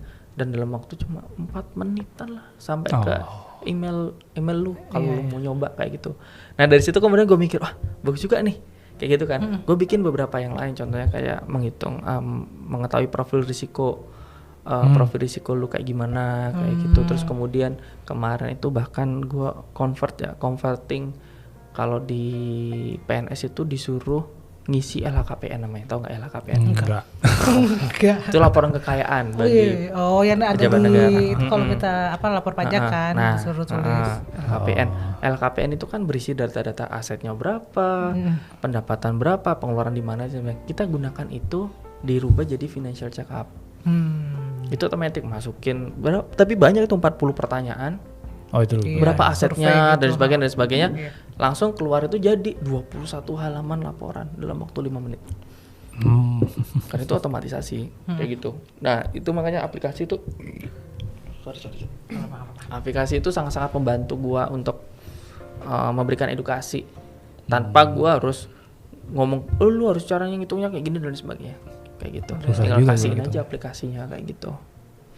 Tapi berarti tetap perlu orang ya, perencana keuangan tetap perlu, walaupun misalnya udah ada aplikasi, udah ada teknologi itu. Tetap, karena sebenarnya kayak gini itu adalah seni menghadapi orang, seni problem solving dan sebagainya. Dan kritis tadi kan bilang. Dan gue yakin artificial intelligence pun, AI, ChatGPT dan sebagainya belum bisa masuk senatural problem solving manusia biasa gitu dalam menghadapi manusia kayak gitu kan. Pasti dia contohnya gue pakai ChatGPT yang berbayar gitu kan, katanya lebih canggih gitu kan. Gue tanya problem dari klien gue copas aja ke situ. Ya dia theoretical aja gitu kan. Ya, gini general dia bisa kasih jawaban ya. Gini. Lah sedangkan gue ini kan dia punya kayak gini, kenapa nggak di sini dulu dan sebagainya kayak gitu. Iya kayak gitu. Jadi sebenarnya pekerjaannya adalah seni gitu. Kita kalau dibilang pekerja seni ya pekerja seni gitu. Seni menghadapin orang aja kayak gitu. Ini ya kondisi kehidupan orang juga kan beda-beda ya gitu kan. Kayak tadi bisa nanya orang tua punya aset apa enggak kan. Teknologi kan nggak tahu ya, nggak bisa sedalam itu kan point of view-nya. Gitu. Walaupun emang AI kadang-kadang membantu kita untuk mungkin gimana sih gue caranya ngomong lu itu hancur gitu kan, tapi ada jalan keluar dari bahasa yang halus bisa. Iya. Gue tulis aja sebenarnya lu nggak bisa gini tapi lu ada aset gini. Terus dihalusin sama dia bisa. Gue sering tuh how to say bla bla bla. Sampel ya kan email for. Gue sering juga tuh untuk email kan, aduh bahasa Inggris gue goblok gitu kan, ya udahlah gue ini. Iya benar. Dengan lebih sopan. Gitu om. Oke lah ya, teknologi ternyata cukup membantu. Kayak dari kita sekian pertanyaannya udah habis ya. Ya belum. Mau tanya apa nih? Langsung gitu, tanya perencanaan langsung nih. Dia mau nanya lagi. Perencanaan langsung nih data gue. Enggak ada, lu udah 2 tahun jadi financial planner. Harapan lu baik ke harapan lu nih selain jadi ini tuh lu mau jadi apa lagi? Maksudnya apakah tingkatan lu ntar bakal lebih kayak tadi wealth planner atau sebenarnya emang lu mau di sini aja gitu sebenarnya goalnya lu tuh? Ya beberapa orang memang beda ya. Tapi kalau gue pribadi itu kalau dari segi kebutuhan hidup dan sebagainya gue tercukupi dengan pekerjaan gue yang satu itu, gitu kan. Nah sekarang perencanaan keuangan adalah sarana gue mengabdi ke masyarakat gitu. Wah ini terkesan kayak wow banget ya kan. Ya kayak gitu. Jadi sebenarnya gini, dalam perencanaan keuangan itu timbul persepsi masyarakat bahwa perencanaan keuangan itu adalah sesuatu yang mahal. Ya karena dibangun oleh beberapa instansi perusahaan-perusahaan tersebut yang selalu mengedepankan kalau klien dia itu yang gajinya 20 juta, 50 juta dan sebagainya. Padahal yang diatur, padahal yang butuh lebih diatur membutuhkan itu malah kalau di Jakarta gaji-gaji di bawah 10 juta, UMR dan lain sebagainya. Yang mereka bingung, gua nyicil ini bener nggak sih segini atau lain sebagainya. Nah, gue pengen menyasar di situ, gitu kan. Gue pengen menyasar teman-teman yang nggak punya akses untuk bisa bertanya mengenai perencanaan keuangan dan sebagainya. Gue kasih gratis ke mereka gitu, sehingga mereka paham. Dengan mereka paham, mereka terapkan. Dengan mereka terapkan, keuangan mereka lebih baik lagi. Dan dengan keuangan mereka lebih baik lagi, mereka bisa menyebarkan pesan-pesan positif. Caranya ngatur itu nggak gitu. Caranya ngatur gini ke teman-temannya sekitar gitu kan. Sehingga meningkatkan lah. Kalau dibilang oleh pemerintah meningkatkan literasi keuangan. Gitu. Iya. Itu sih goals gue. Semakin banyak yang terjerat pinjol. Nah itu juga beberapa sekarang fokus gue adalah pinjol dan menyadarkan orang-orang judi online. Iya. Dua aplikasi yang itu dua dajjal. Ya kalau kita kerja di situ gaji gede sebenarnya, ya kan? Gue sih kadang-kadang mikir gitu, kalau gue jadi bandar judi online, mungkin sekarang gue punya rumah di Singapura, gitu kan ya, di Hong Kong, punya yacht gitu kan. Tapi ya itu cuma fun ya. Di akhirat gue jadi apa? Betul. Iya, kayak gitulah. Sekali itu. Tapi jadi pengen mau bahas kayak gituan ya sama siapa ya? Gimana? Judi online. Pinjam online, judi online gitu kayaknya. Ya sama korban lah. Tapi gue penasaran sama ya klien lu, bukan klien sih, yang lu dapat ya, lu dengar gitu kan gara-gara pinjol, melunasi hutang gara-gara pinjol. Apakah gue lebih penasaran dari dirisan orang-orang ini kenapa pakai pinjol?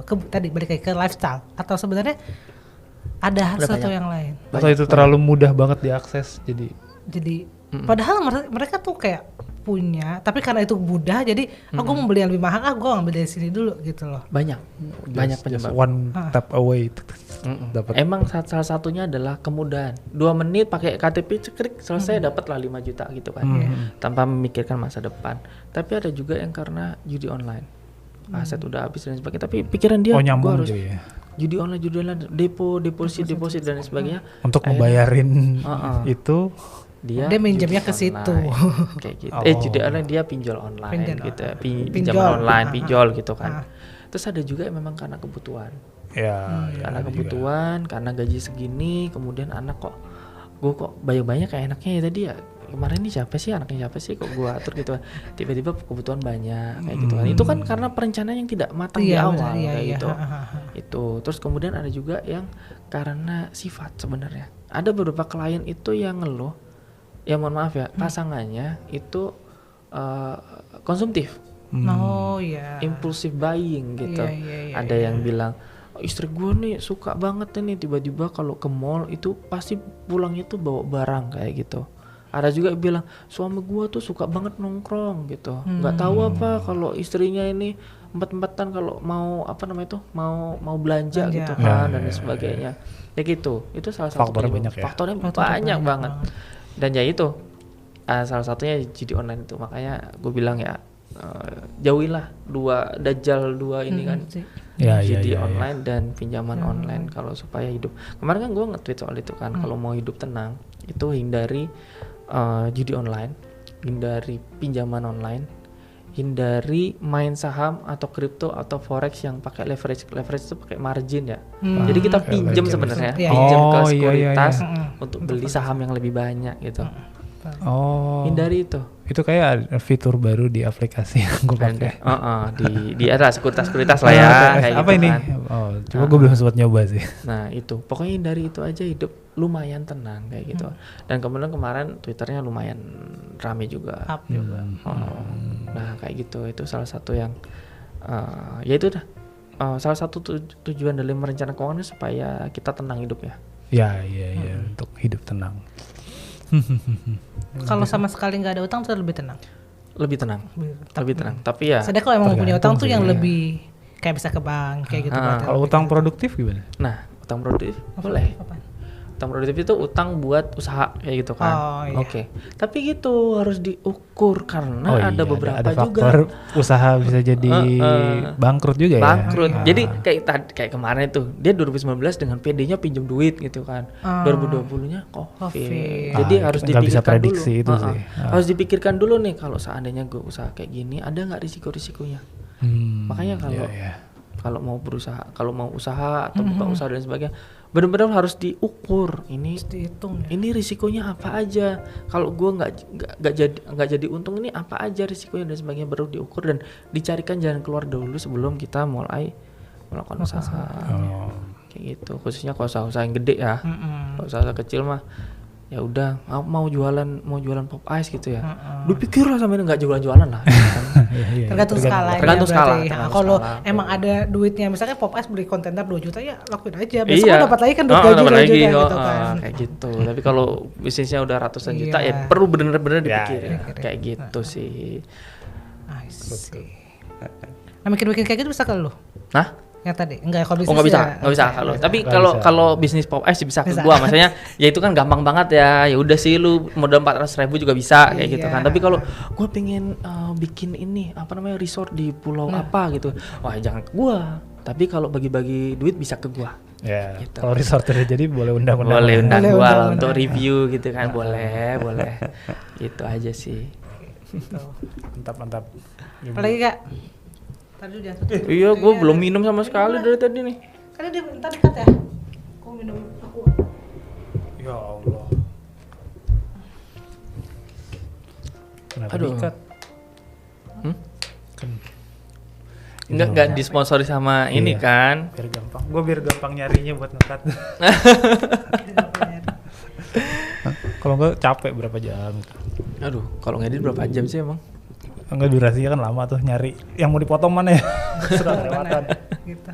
Tapi lu ini Mas kasih jeda kayak buat kalau mulai lagi. Oh iya, ini gua mau mulai ya Ga. Udah. Lu misalnya kalau ada orang yang datang ke lu, itu kayak misalnya gua nih butuh ke lu, benar-benar nih gua mau merencanakan, itu bisa kemana? Kalau WhatsApp karena gua aja. ikut perusahaan. Oh nggak boleh. Jadi harus ke perusahaan itu. Oh. Kecuali untuk tujuan-tujuan yang tadi ya, yang untuk membantu masyarakat dan sebagainya. Yang sosialis kesini, yang liberal ke perusahaan aja. Kayak gitu sih.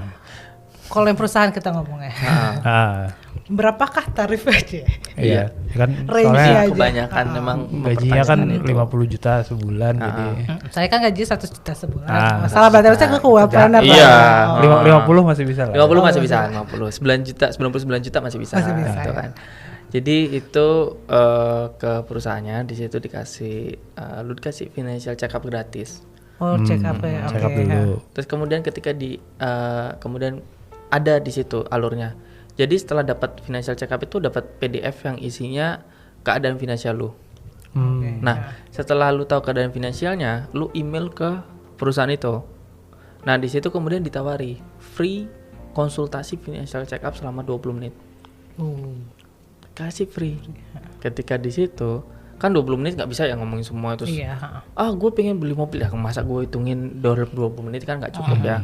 Nah, ketika kemudian si klien merasa bahwa gue pengen tuh ngerencanain ini, tolong hitungin dan sebagainya, itu baru masuk ke step berikutnya yang berbayar. Kayak gitu. Nah, itu untuk per konsultasi berarti ya bayarnya. Ada per konsultasi, ada per tujuan per tujuan per goals gitu. Ada juga per goal itu sampai akhirnya kita mencapainya lah. Bukan mencapainya, maksudnya sampai ya kita evaluasi lah. Iya, draftnya jelas lah ya, plannya jelas. Plannya jelas kayak gitu. Ada juga itu tergantung range-nya. Nah, kalau yang cuma konsultasi itu 2 jam itu sekitar 1.500.000 2 juta. 2 jam. Itu yang jalur memang kita profesional. Tapi kalau jalur sosial kayak gini kan ya nol kayak gitu. Ya, tapi tadi kalau 50 juta nggak bayar lah lu. Ya 50 juta bayar lah, tolong lah. Kasihan kita financial planner juga butuh makan, butuh investasi gitu kan. Mereka juga perlu memplanning mereka sendiri. Masalahnya ada juga klien yang tolong dong kita ketemuan di sini aja kayak gitu kan. Kita ketemuan di mall. Berarti kalian panggilan? Iya. Lagi panggilan jadinya kan. Maksudnya bisa bener juga. Kan? Iya kan? Iya, gue dipanggil gitu kan. Gak mungkin juga kemudian ketika gue ke situ terus kita ketemunya di restoran-restoran mahal gitu ya. Terus kita nggak makan pun nggak minum gitu karena kita nggak punya duit kan, nggak mungkin kan gitu. Makanya ya itulah salah satunya nge-charge klien dan charge klien pun kita gunakan untuk supaya bisa menemani dia diskusi dengan baik. Terus biaya transport kayak gitu. Gitu aja sih. Bahkan even di tempat gua itu kalau yang free check up tadi, free konsultasi tadi, itu gua masih dapat fee kayak gitu. Dari perusahaannya, dari kantor. Dari kantornya. Kayak gitu. Kalau yang gue misalnya punya goal, misalnya tadi dari udah konsultasi, terus let's say goalnya mau pergi haji dia. Amin, pergi haji gitu kan, atau mau punya rumah di tanah dan sebagainya. Itu berapa range-nya? Range-nya itu persenan sih dari persenan tujuan. Kayak arsitek. Iya lah. Arsitek aja bangunin ya kan, bangunin aja dapat persentase. Maksudnya berarti biayanya persentase dari tujuan. Apalagi kalau kita mengawal portofolio orang. Jadi ada salah satu case kita itu ngawal portofolio orang. Jadi gue pengen dong, gue nggak butuh apa-apa sebenarnya, gue nggak, gue rumah udah punya dan sebagainya. Tapi gue pengen itu aset gue berkembang sebenarnya kayak wealth planner. Saya ingin tetap stabil gitu. Tetap stabil gitu. Gimana sih dan sebagainya. Tolong dong kasih masukan gitu kan. Gue bilang ini portofolio lu masukin sini dan gue bisa diskusi sama dia. Gue pingin dong 0,5% dari return lu per tahun. Oke, bisa kayak gitu. Dan beberapa wealth planner juga kayak gitu cara kerjanya. Iya, berdasarkan persentase dari aset atau pengembangan aset kayak gitu. Jadi kadang-kadang kalau di luar negeri tuh di US tuh namanya wealth planner itu kaya pasti. Iya. Kayak soalnya itu persentase dari aset yang udah dikembangkan dan kliennya nggak cuma satu gitu kan. Gue pengen kayak gitu. Wealth planner itu ada sertifikasi lagi? Beda? Ada kalau nggak salah. Ya, dia berhasil mengembangkan misal dari duit 100 jadi 200 ya. Terus dia pasti dapat kan? Apa? Iya. Kan ada perjanjian juga. Enak juga. Nggak enak sih, pasti susah sih perjalanannya. Resikonya banyak harus sih, cuman banyak. Hasilnya enak ya. Lumayan. Kalau kita ngelihat hasilnya mah enak gitu kan. Tapi kalau kesananya itu yang agak-agak. Cara melihat hasilnya. Kalau tercapai, kalau tidak tercapai gimana dong? Ada resiko nggak berkembang. Ada resiko batin nggak buat kalian? Itu satu tekanan batin ya pasti ya kan. Yang kedua kita pasti dimarahin sama klien kita. Lu kan katanya lu bisa lu ngatur kayak gini, kenapa kok tiba-tiba gagal gitu. Ketika kita nggak dapat fee. Oh nggak dapat ya. Kalau caranya persentase kayak gini, lah kalau minus, masa kita mau persentase minusnya ya mau dong. Tolonglah. Harus lu bayar. Harusnya gue bayarin. Ya jangan lah gitu kan. Gitu aja sih, cuma rugi waktu aja. Iya. Jadi makanya lo pikir itu jangan sampai minus ya kan. Iya, karena kalau plus kita dapat untung juga. Untung gitu sih. Mau jadi financial planner? Planner aja bisa. Saya mau jadi kliennya. Kliennya. Saya mau jadi kliennya udah kayak. Saya mau yang wealth, jadi yang wealthnya. Amin. Semua juga mau. Gue juga mau jadi yang di ini sama wealth planner. Tapi gue tadi mau nanya sebenarnya di awal kan, lu mention yang kalau udah kaya nggak perlu. Tapi nggak tahu kadang kan lu udah sering, kok kita kan jarang nih ngobrol sama orang yang berkecimpung di industri keuangan. Sebenarnya orang dibilang kaya tuh kayak gimana sih? Orang sebenarnya gini loh ya. Orang itu kaya itu relatif kan. Orang di kampung aja yang punya sawah 1 hektar pun bisa kita sebut kaya. Iya. Karena gini, kalau di kita orang kaya itu adalah orang yang mencapai financial freedom. Itu orang kaya. Kalau menurut gua. Kalau menurut perencanaan keuangan. Financial freedom itu apa sih? Yang pertama, dia itu kebutuhan hidupnya. Berapapun kebutuhan hidupnya ditutupi dengan pendapatan pasif dia. Oh, harus pasif berarti. Pasif. Kalau jadi dia nggak usah ngapa-ngapain itu sebenarnya udah menghasilkan gitu. Harus pasif ya. Yang kedua dia nggak punya utang. Soalnya utang kan tanggungan. Iya, tanggungan. Kayak gitu kan. Dan yang ketiga itu punya namanya jaring-jaring pengaman. Jaring-jaring pengaman itu adalah asuransi dan juga dana darurat. Oke. Kadang-kadang orang oke lah, yang dana darurat sama asuransi oke punya gitu kan ya. Terus yang kedua dia nggak punya utang oke lah. Tapi yang jadi ini tuh yang ketiga nih, harus pendapatan pasif. Iya, masih aktif. Yang mana gak tadi? Checklist yang mana nih? Yang aktif, pasifnya belum punya. Nah, gue juga pasif juga belum mencapai gitu. Tapi sebenarnya pasif pun nggak tahu ya, pasif apakah bisa 100% itu otomatis gitu atau tetap ada, sebenarnya tetap ada andil cuma nggak 100% gitu masih. harus 100% kebutuhan ditutupi. tapi kan kebutuhan lo bisa kebutuhan lo 40% dari gaji aktif lo, berarti ya sekitar 40% itu kan yang jadi yang harus dari pasif. Gimana? Iya. Jadi kan? Gini, kalau gaji itu kan biasanya dihabisin oleh kebutuhan dan juga keinginan gitu kan. Yeah. Kalau seandainya kebutuhan primer, makan, listrik dan sebagainya itu udah ditutupin sama pendapatan pasif. Ya udah gitu, bisa disebut sebagai financial freedom. Soalnya dia nggak ngapa-ngapain pun bisa hidup gitu loh. Dengan duit yang ada dan sebagainya, itu namanya freedom. Gue juga gitu pengen sih, dimarahin bos santai aja kayak gue juga makan juga udah kepenuhi, gue resign juga ya udah sih gitu kan.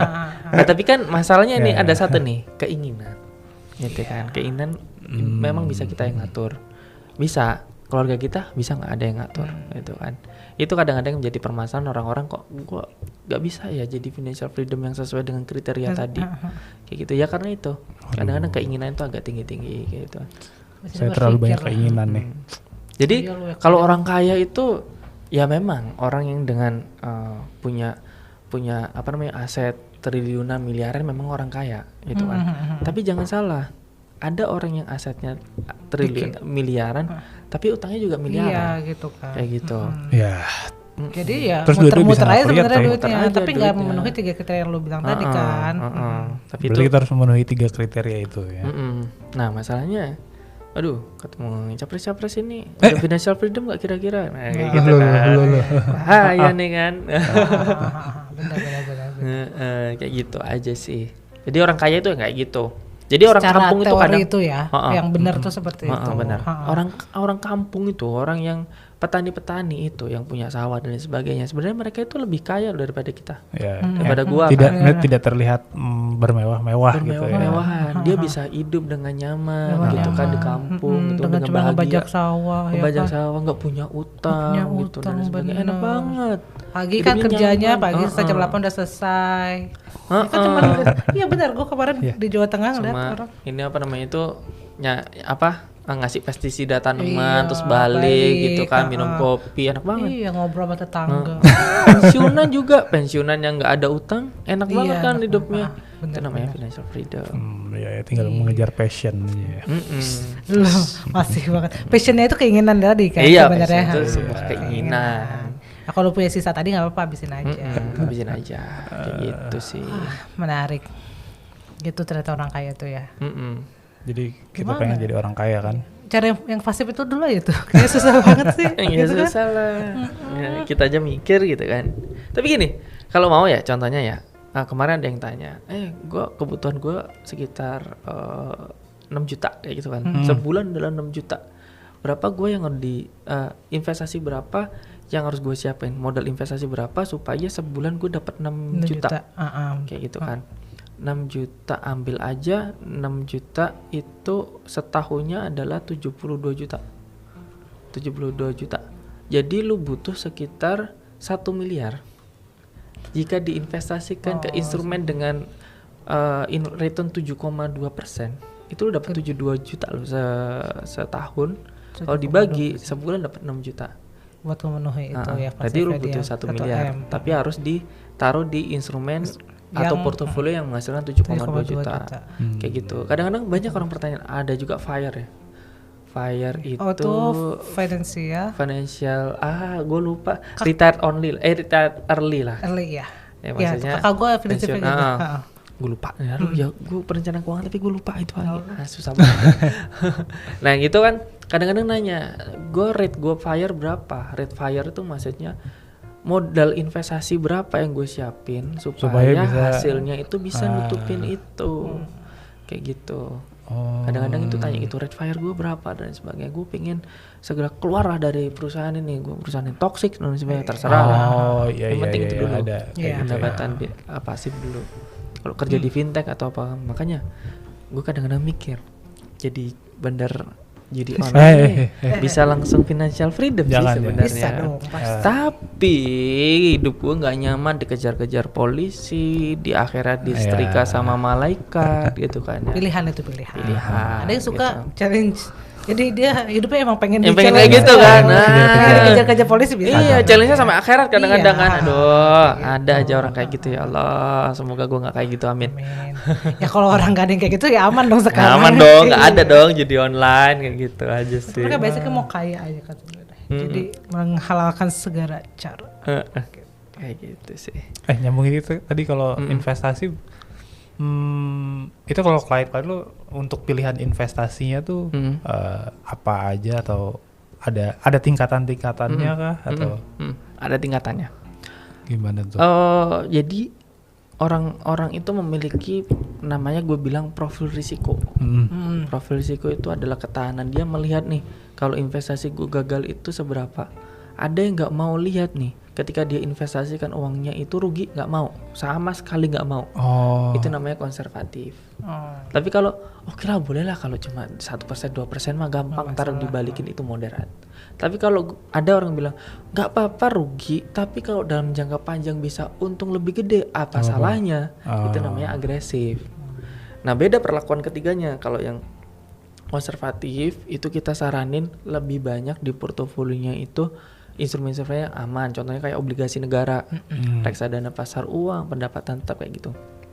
Tapi kalau modern kita mix saham, reksadana campuran, reksadana saham, obligasi juga ada di situ dengan persentase tertentu. Kalau agresif pun itu harus di mix, nggak boleh kemudian ada orang, wah saking agresifnya udahlah masukin saham semua, nggak bisa. Iya. Takutnya kalau IHSG ambrol tuh aset dia hancur semua. Tetap harus ada safety net ya. Safety net. Kan katanya orang-orang itu kan jangan taruh telur di tempat yang sama, di keranjang yang sama gitu. Kalau jatuh, kalau busuk atau jatuh itu kan jatuh semua hancur. Nah, itu juga dialami harus diterapin di investasi gitu. Seagresifnya lu jangan semua taruh di saham atau di kripto atau di forex, taruh di obligasi, reksadana pasar uang, reksadana pendapatan tetap, supaya ketika ini rugi ini masih ada loh yang untung-untung dikit gitulah. Kayak gitu sih. Rumit ya? Rumit. Ya itulah kerjaan saya. Kita perlu pikirinnya konsultasi. denger aja rumit ya kan, gimana mau jalanin. Iya, makanya kita perlu otomatisasi dengan teknologi gitu kan. Makanya berkonsultasi lah. Iya, makanya gue siap kok, silakan hubungin aja perusahaan gue ya, biar gue dapat duit atau untuk mengumpulkan pendapatan pasif. Kita ngebantu dia biasanya. Dia ngebantu kita juga. Iya, kan? Ngebantu kan. Namanya profesi kan butuh duit, bukan profesi cuma ini doang. Gitu. Hidup sih yang butuh duit. Iya sih, hidup butuh duit. Hidup butuh duit. Lifestyle butuh duit juga. Tuh gak lo, kebanyakan lifestyle. Kebanyakan gaya ya. Kayak gaya Bapak Raga ini. Raga, apa lagi? Ntar gue bilang pertanyaan udah habis belum? Ada lagi nggak? Biasanya selalu gitu. Ntar gak gitu kan? Ntar gak, masih ada deh. Iya. Soalnya dari gue kayaknya tadi terakhir tuh si investasi itu aja sih. Atau kira-kira dulu ada yang belum kita tanyain nggak? Susah juga pertanyaan. Ada yang belum kita tanyain nggak? Kayak kita gue bingung jadi. Kayak ada yang mau lu sampein tapi kita belum nanya gitu, yang ini penting gitu. Kalau nggak ada juga nggak apa-apa. Yang mau lu sampaikan lah intinya. Ya intinya yang paling penting adalah punya duit sih. Udah itu aja. Punya duit. Berarti bagaimana cara mendapatkan uang itu? Kerja udah nggak ada yang lain-lain. Jangan iya ini juga nih. Kadang-kadang masalah gue kalau di Twitter di mana-mana itu adalah gua itu melawan orang-orang dengan kehaluannya. Gimana tuh caranya? Orang itu kan memang semuanya pengen punya duit gitu kan ya, pengen kaya kayak gitu dan sebagainya. Terus kemudian tidak melihat bahwa itu tuh sebuah halusinasi. Contoh kayak gini, ada orang yang gue sebut aja ya, dia itu adalah seorang yang benar-benar suka banget sama kripto atau kripto bros gitu ya, gue bilangnya itu. dia menghalu dengan uang 1 juta yang dia investasikan ke Bitcoin, maka nanti 5 atau 10 tahun lagi dia dapat 2 miliar, 5 miliar, 10 miliar dan sebagainya. Itu gue bilang halu. Kenapa? Ya kalau nyampe, kalau tiba-tiba kayak gini, Bitcoin kan kemarin tahun 2020 kan sekitar harganya $60.000 ya. Sekarang jadi $30.000. Siapa yang memprediksi ketika 60.000 tuh balik ke 30? Enggak. Semuanya memprediksi bahwa 60.000 nanti jadi 100.000 jadi 1 juta dolar. Harapannya naik terus ya. Harapannya kayak gitu. Makanya gue sangat concern terhadap teman-teman yang crypto bourse ini. Jangan lu halu-halu lah. Lu kerja yang bener, ngumpulin duit, invest. Oke, invest di crypto terserah lu. Tapi gue bilang lagi, jangan naruh di telur di keranjang yang sama kayak gitu kan. Lu investlah di saham, investlah di reksadana dan sebagainya. Sehingga walaupun nanti kripto jatuh atau gimana, lu tuh masih punya aset. Ya mungkin kripto bro, mungkin yang dia investasiin sih mungkin uangnya udah banyak, jadi kalaupun kenapa-kenapa dia nggak akan merasakan apa-apa ya. Mungkin makanya gue nggak tahu kan di dalam itu mereka seperti apa, ataukah mereka pinter banget analisanya. It's okay. Cuma kalau misalnya kayak orang awam kayak gue gitu, terus kepengen ngikutin, itu makin halu ya. Mungkin gue yang gue cuma punya setiap bulan cuma 10 juta, terus gue taruh semua di kripto, hancur, stres, bisa bunuh diri loh. Banyak kan kejadian yang kripto yang bunuh diri kayak gitu. Ya itu aja sih, menghadapi kehaluan-kehaluan untuk menjadi kaya itu realistis aja gitu ya. Realistis aja, soalnya kalau udah halu tuh, kalau dikasih apapun bahkan scam itu dia ikutin supaya gue bisa cepat kayaknya. Sering ambisius. Iya, ambisius, pengen kaya dan sebagainya. Ditawari, ayo invest ke gue, sekarang nanam 1 juta, besok jadi 1.200.000. Make sense ya? Enggak. Ponzi. Apa itu 200.000 itu ngasilin dari mana? Tapi tetap dimasukin. Dimasukin dan akhirnya lapor di Twitter, gue ditipu sama ini dan sebagainya. Salah lu sendiri, lu greedy atau serakah kayak gitu kan. Ya. Itu juga banyak sih. Ini bulan pertama masih dapat, kedua tiba-tiba hilang tuh. Tiba-tiba hilang. Kalau gue kemarin sering juga tuh, gue ada yang WhatsApp gue scam. Ada nawarin kerjaan cuma like video. Semua dapat kayaknya itu. Hanya Anda. Kita dapat database dari Jobstreet gitu kata Mbak. Gua untung dari situ 400-300 ribu. Oh, lu kerjakan itu? Gue kerjakan. Jadi gini, sistem dia adalah dia mancing dulu ketika gue kerjain tiga tas itu ya, dapatlah 90.000 gitu.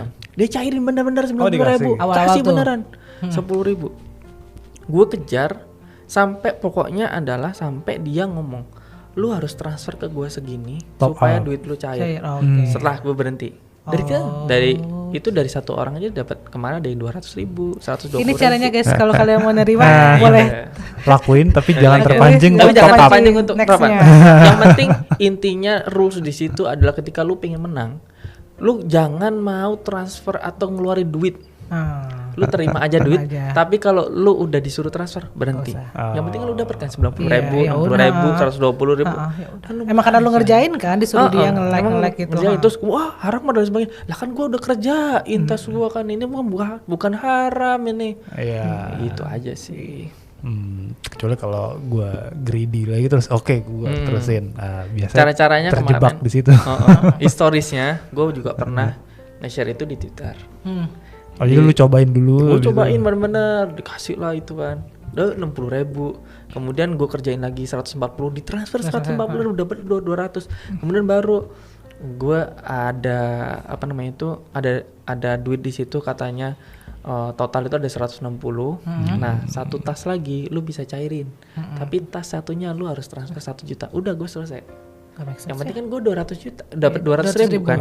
Lumayan loh, beli boba dapat berapa ya kan? Sudah dapat berapa kayak gitu. Banyak sih kalau misalnya. Banyak lah 200.000 bisa naktir satu keluarga gitu kan. Iya. Lumayan juga. Benar. Jadi pengen di WhatsApp lagi. Iya. Gue aja sampai sekarang gue pengen lo di WhatsApp. Gue tungguin ini. Gue tungguin kalau ada lagi. Kayaknya udah banyak. Terima gitu. Kebanyakan sehari 2 hari. Udah banyak kali jadi nggak sehari doang. Iya. Hari kedua udah minta suruh transfer. Iya, suruh transfer ya udah selesai gue. Itu aja. sehari. Boleh lah kalau ada waktu dicoba ya. Coba beli bensin. Lumayan Buat beli bensin. Bensin lumayan loh, 50.000 kan seminggu tuh Iya, bisa. gua bisa beli gacoan banyak. Nah. Oke. Jadi pesan moralnya jangan serakah ya. Ya jangan serakah. Oh iya itu. Jangan halu, jangan Berpikir, serakah. iya, Itu jangan aja. halu, jangan serakah. Kalau nggak tahu mending nanya ke orang yang tepat. Orang tepat. Kalau nanyanya ke malah bandar judi ya malah di sana judi dong. Iya. Gitu kan. Sini Ayo sini. Depo lah ke Dapat gua uang. gitu kan. Aduh, Gitu. itu mengerikan sekali. Mm-mm. Ya. Tapi gue penasaran lagi sih. Oke, boleh. Boleh Nggak kok. cuma rata-rata orang yang bermasalah tadi, yang kalau itu maksudnya anak-anak usianya tuh range berapa? Apakah emang orangnya 30 ke atas kah? Apakah emang anak-anak yang baru bekerja kah? Iya. Itu range-nya tinggi banget ya? Tinggi banget. Maksudnya range-nya itu ya dari yang 20 Terlalu beragam. bahkan kemarin ada anak SMA, gue dapet financial check up-nya. Kok penghasilan 100.000, dia nabung 50.000 nih siapa sih? Kayaknya anak SMA deh. Beneran, anak SMA. Bang, saya pengen belajar mengenai perencanaan keuangan dan sebagainya. bagus Oke, banget ya, boleh. dia mulai dari Gitu. awal ya. Dia investasi 50.000 sebulan padahal. Nabung terus hari raya kan dapat ini kan Iya. ya. Ditabung, pinter banget anak ini.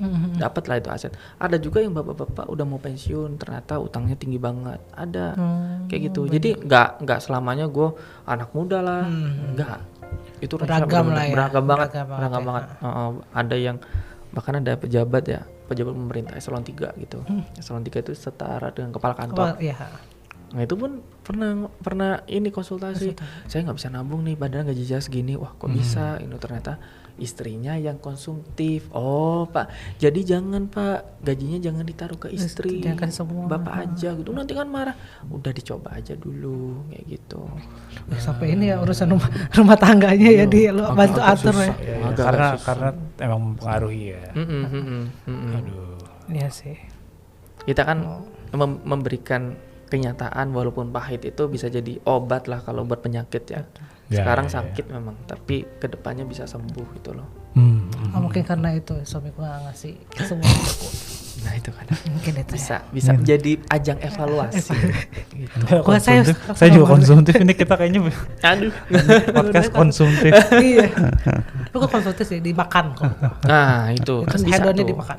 Kan bisa tuh di gini-giniin lah. Iyalah. Ya seminggu kita warteg lah ya. Seminggu ke depan makan. boleh lah ya. Nah itu sama aja, tolong. Apalagi kayak istri gua kan tiba-tiba udah makan udah selesai makan. Yuk silin yuk. Silin lagi 47.000. Iya, 47.000 sekali makannya sendiri. Apalagi di Gojek. Iya. Di online kan. Iya, ada ongkir, ada plastik. Ongkir dan malas banget gitu. Sama banget sih lu temenan nih kita nih jajannya. Iya udah lu lihat TV aja, Lu temenin anak tidur gitu kan. Biar enggak jajan. Iya. Lumayan kalau dia tidur dulu, gue emang 70.000. Iya, benar. Silin segitu secara. Oh gitu, mahal ya. Iya. Untung saya nggak makan itu. Ya enak lu tapi ya. Abis ini nyari nih gue kayak langsung beli deh. Kayaknya gue langsung beli deh. Terus seneng lu bawain. Oh, iyalah, gue bawain. Oke, kayaknya sih udah gak. Oke.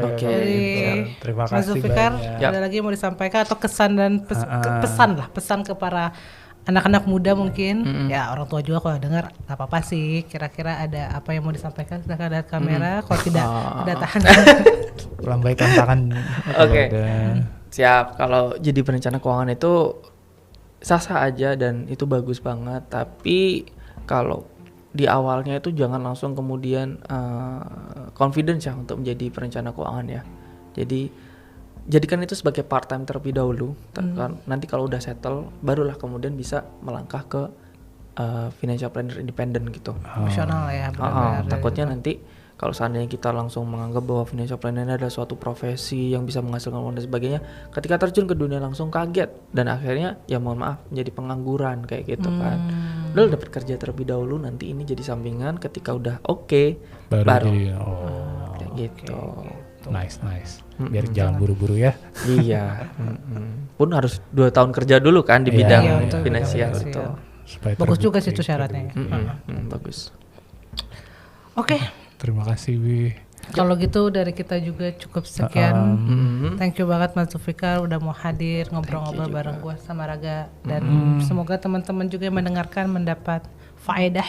Amin ya rabbal alamin. Di kajian hari ini. Alhamdulillah. Jauhi judi online ya. Jauhi itu benar sih. Serem-serem. Kalau ada yang punya pertanyaan atau request mau bahas profesi apa, silakan email aja ke kita. Email atau komen, kritik tidak disarankan. Tidak dibaca. Terus kalau misalnya merasa videonya bermanfaat, tolong di-share ke teman-teman kalian ya. Oke, sampai jumpa di episode selanjutnya. Thank you. Thank you. Bye.